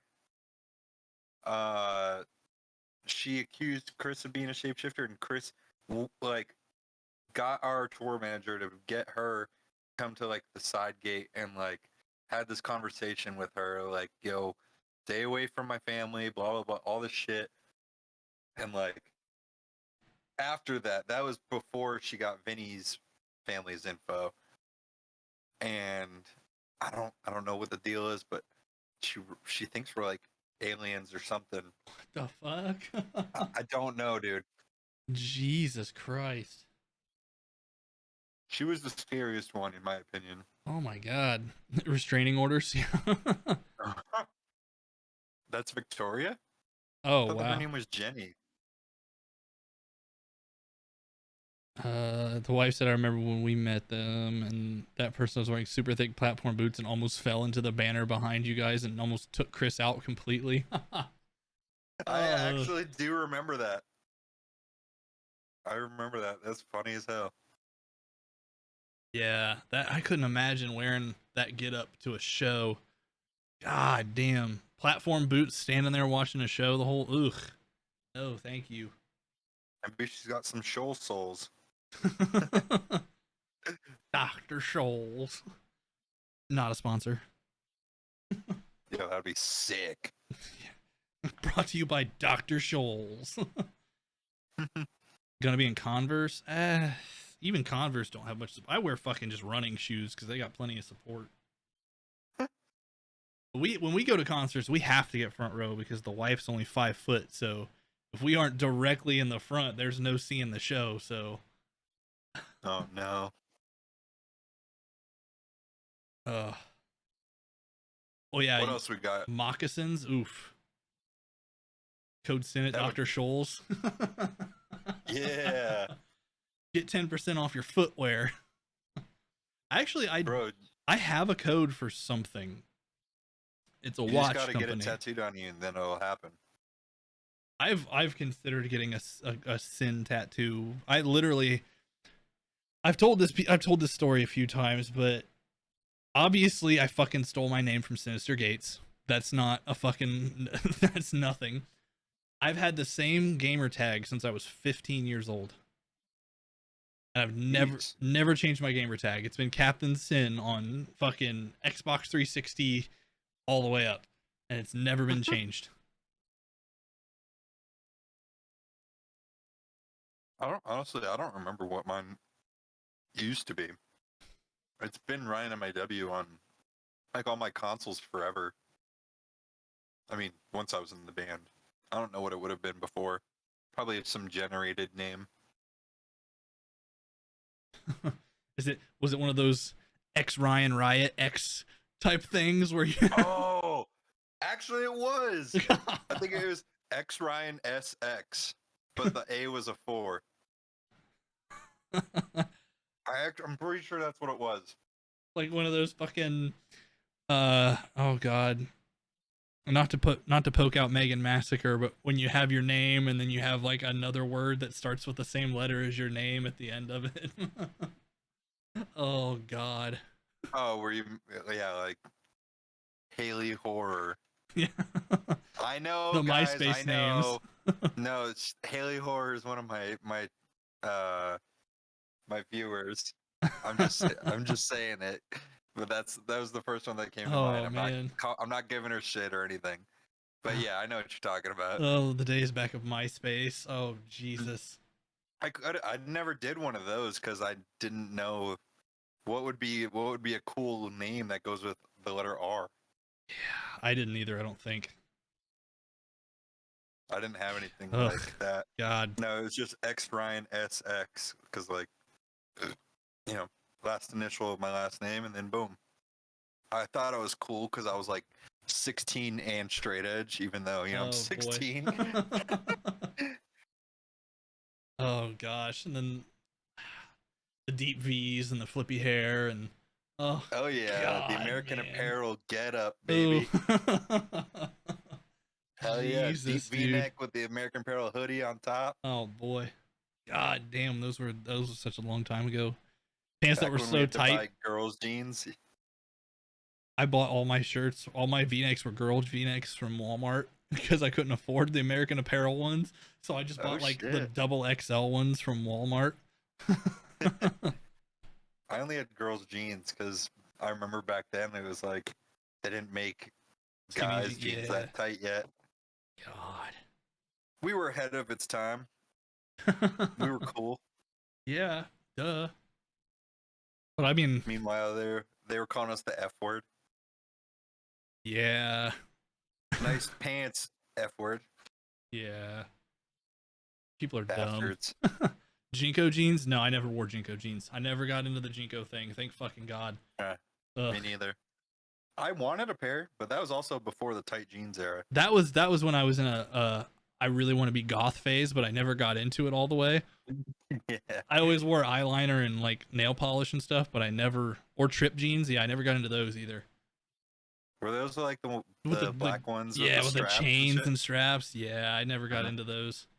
Those were the full blown like Hot Topic pants. Yeah. I never got into any of that. God. Me neither. You know what the best part was? The band tees with the monsters on the front of them that were like 12 different colors and they looked like cartoons. Oh my God. Those were the best band tees. I don't care what anybody says. Yeah. The early 2000s to be like a giant octopus doing something and it's like Attack. Yes, yeah. I drew a blank on the bands, but yeah. Do I play instruments? Yeah, I play guitar. Nuh-uh. I played alto sax in high school. I always wanted to play violin. I was in the marching band. Yeah. That's sick. We got to march at Disney World. That was pretty sick. In their parade, there's like 40 or 50,000 people there. Yeah. Oh, the Suicide Silence Baby in a Blender shirt. That was a classic one. I don't think I've ever seen that one. Oh, that one was good. I mean, I probably have. They were just all outrageous back then. Yeah. Actually, I have a synthesizer next to me. I tried to learn and I never actually got into it. I need to get into it. I wanted to make synthwave music, but I never dove into it. My ADHD kicked in and I was like, ooh, Fortnite. Ooh, pretty colors. Marching band, you went to Disney too? Nice. Yeah, that shit was crazy. Like, we stayed a week down there. We marched in their parade, and then we went to every single like thing they had there. Went to Animal Kingdom, went to fucking Epcot, went to all that. It was pretty sick. Damn. Learn piano. I can noodle around on a piano. I don't know how to play one, but I have a general understanding of a piano. Same. I don't know like all the chords. Like I could play some chords, but I don't know like. If I'm like playing piano to a guitar part I wrote, then I could do it. But I can't just like write on the piano directly. Right. Without having like a bass key that I'm already working in or something. Do I do guitar streams? I was until I got the Go XLR and it crashed my whole system. God damn it. Damn. Yeah. I brought my Kemper back with me, so I'm ready to rip that with no problems this time. I'm trying to figure out a way that I can upload my patches and sell them online, but like with those, there's like those certain sites that like encrypt them so they can't be shared. Right, yeah. So I don't know. I got to figure out a way to do something like that. So I want to get them out there. Fuck yeah. I don't know. All I right. don't know. Well, I think we're gonna call it there. It's been about 2.5 hours. I think everybody's gotten their questions out of the way at this point. What's your favorite tattoo? What's your favorite Motionless song to play? No. No. The Crabcore. I fucking love Crabcore. Crabcore was the shit back in the day. I don't care what anybody says. Crabcore was so good. Running in place. Running in place on stage. They're doing this, dude. There's a video of me out there running on stage and doing Crabcore headbangs and all of that. There, one single video out there of me doing that. Favorite tat is yes, and favorite song is no. Damn right. I still do the arm thing in the car. I do. If we listen to really old music, I'll sit there and I'll just do this the whole time and just look at her because I know she just annoys the shit out of her. Oh yeah, yeah. Like the head bob was a big thing like that. Oh god. Every band photo shoot in that same era of the t-shirts was. Yeah, and the stink face just. Yeah. God. Those were the days. God. Yeah, for real they were. Yeah, now it's just like I don't even know what you even consider music anymore. Like, there's no local scenes anymore, I don't think, for the most part, unless I just don't pay attention to them. I honestly don't think there is. Stick Stickly? Oh god, Stick Stickly. I don't know about this area. We used to have a huge fucking area around here. Miss May I was one of our local bands. I remember watching them play at like fucking 13 years old when they were just little runts playing, and they were awful. I think Motionless might have played with them back then too. There was a lot of bands around. Like Attack was from Ohio. Prada, Miss May I, fuck, who else came out of here? 21 Pilots. I saw 21 Pilots in front of like 9 people. And now they're doing arena tours, like Mazda Flames. I love like Mazda Flames. Plot and You, that was another one. Hawthorne Heights. God damn, there's a lot of Ohio bands. Of Mice and Men. Jesus Christ, yeah. Beartooth now. Yep. Which we had a huge local music scene, but nothing like there was no bands that really came out of it. Really, it was just like there was a lot of venues and a lot of local bands that. You know, that was pretty much the thing to do every week. Yeah, every weekend at the DAV hall or Yep, we had the VFWs and like your little fucking 200 cap rooms that everyone would go to. Yeah, goddamn. I miss all that shit. We had the Attic in Dayton. That was a good one. Man. Hit the Lights was from Ohio too. Yeah, there's so many fucking Ohio bands. In Fear and Faith. I love Hit the Lights. Yeah, Jesus. There was a shit ton of bands that came from this area. There really was, like, an absolute shit ton. Now the Attic's a bookstore. Oof. I saw As I Lay Dying there. That was such a sick. As I Lay Dying and After the Burial. That's sick. Man. Those were the days. It was funny because when I saw Beartooth, I think it was like their 3rd show ever, and this was before they really blew up. The opening band had 40 or 50 people there, and then they left, and everybody left with them. So when I saw Beartooth, there was 12 people there. Oh my god. That's like fucking hilarious to think about now. That to think I saw Beartooth with no one, basically, and now they're headlining every tour they do almost. It's absolutely crazy. We played a show once that we literally played to no one in Wyoming. What? We played a venue, and there were 2 or 3 like local bands on it, and they were the only people there. Oof. It was literally just the bands at the show. God. Oh man. It was interesting. I had, we played a show at the Attic once, and instead of opening the doors, letting people in, and then telling us to start, they wanted a band to play as people were coming in. So they're like, start playing. We're like, well, there's no one in here. Oh yeah, we're gonna open the doors as soon as you guys start playing. So by the fucking time, this was a Greeley Estates and O Sleeper show, so there was a shit ton of people outside, and we're like, dude, no, there's a fucking 200 people outside. You gotta, like, no fucking way. And they're like, no, you guys have to start. So we get halfway through our set before anybody actually gets to the stage because they had to scan tickets and check people and everything. Oh yeah. So by the time we get through our whole set, there's maybe like 10 people standing at the stage watching us, and I'm like, God damn it, this is such a fucking waste. Such a waste of a fucking show. Ugh, I hate thinking about it. I enjoyed the idea of being in a band, but I didn't enjoy being in a band because there was just so much drama, at least around here. Just so much bullshit. Ugh. It was fun being in the local shows. The local scene was great. Yeah, man. Anyway, got really sidetracked there. All good. All right, we are going to end this now. It has officially been 2.5 hours. We're gonna go ahead and cut this off.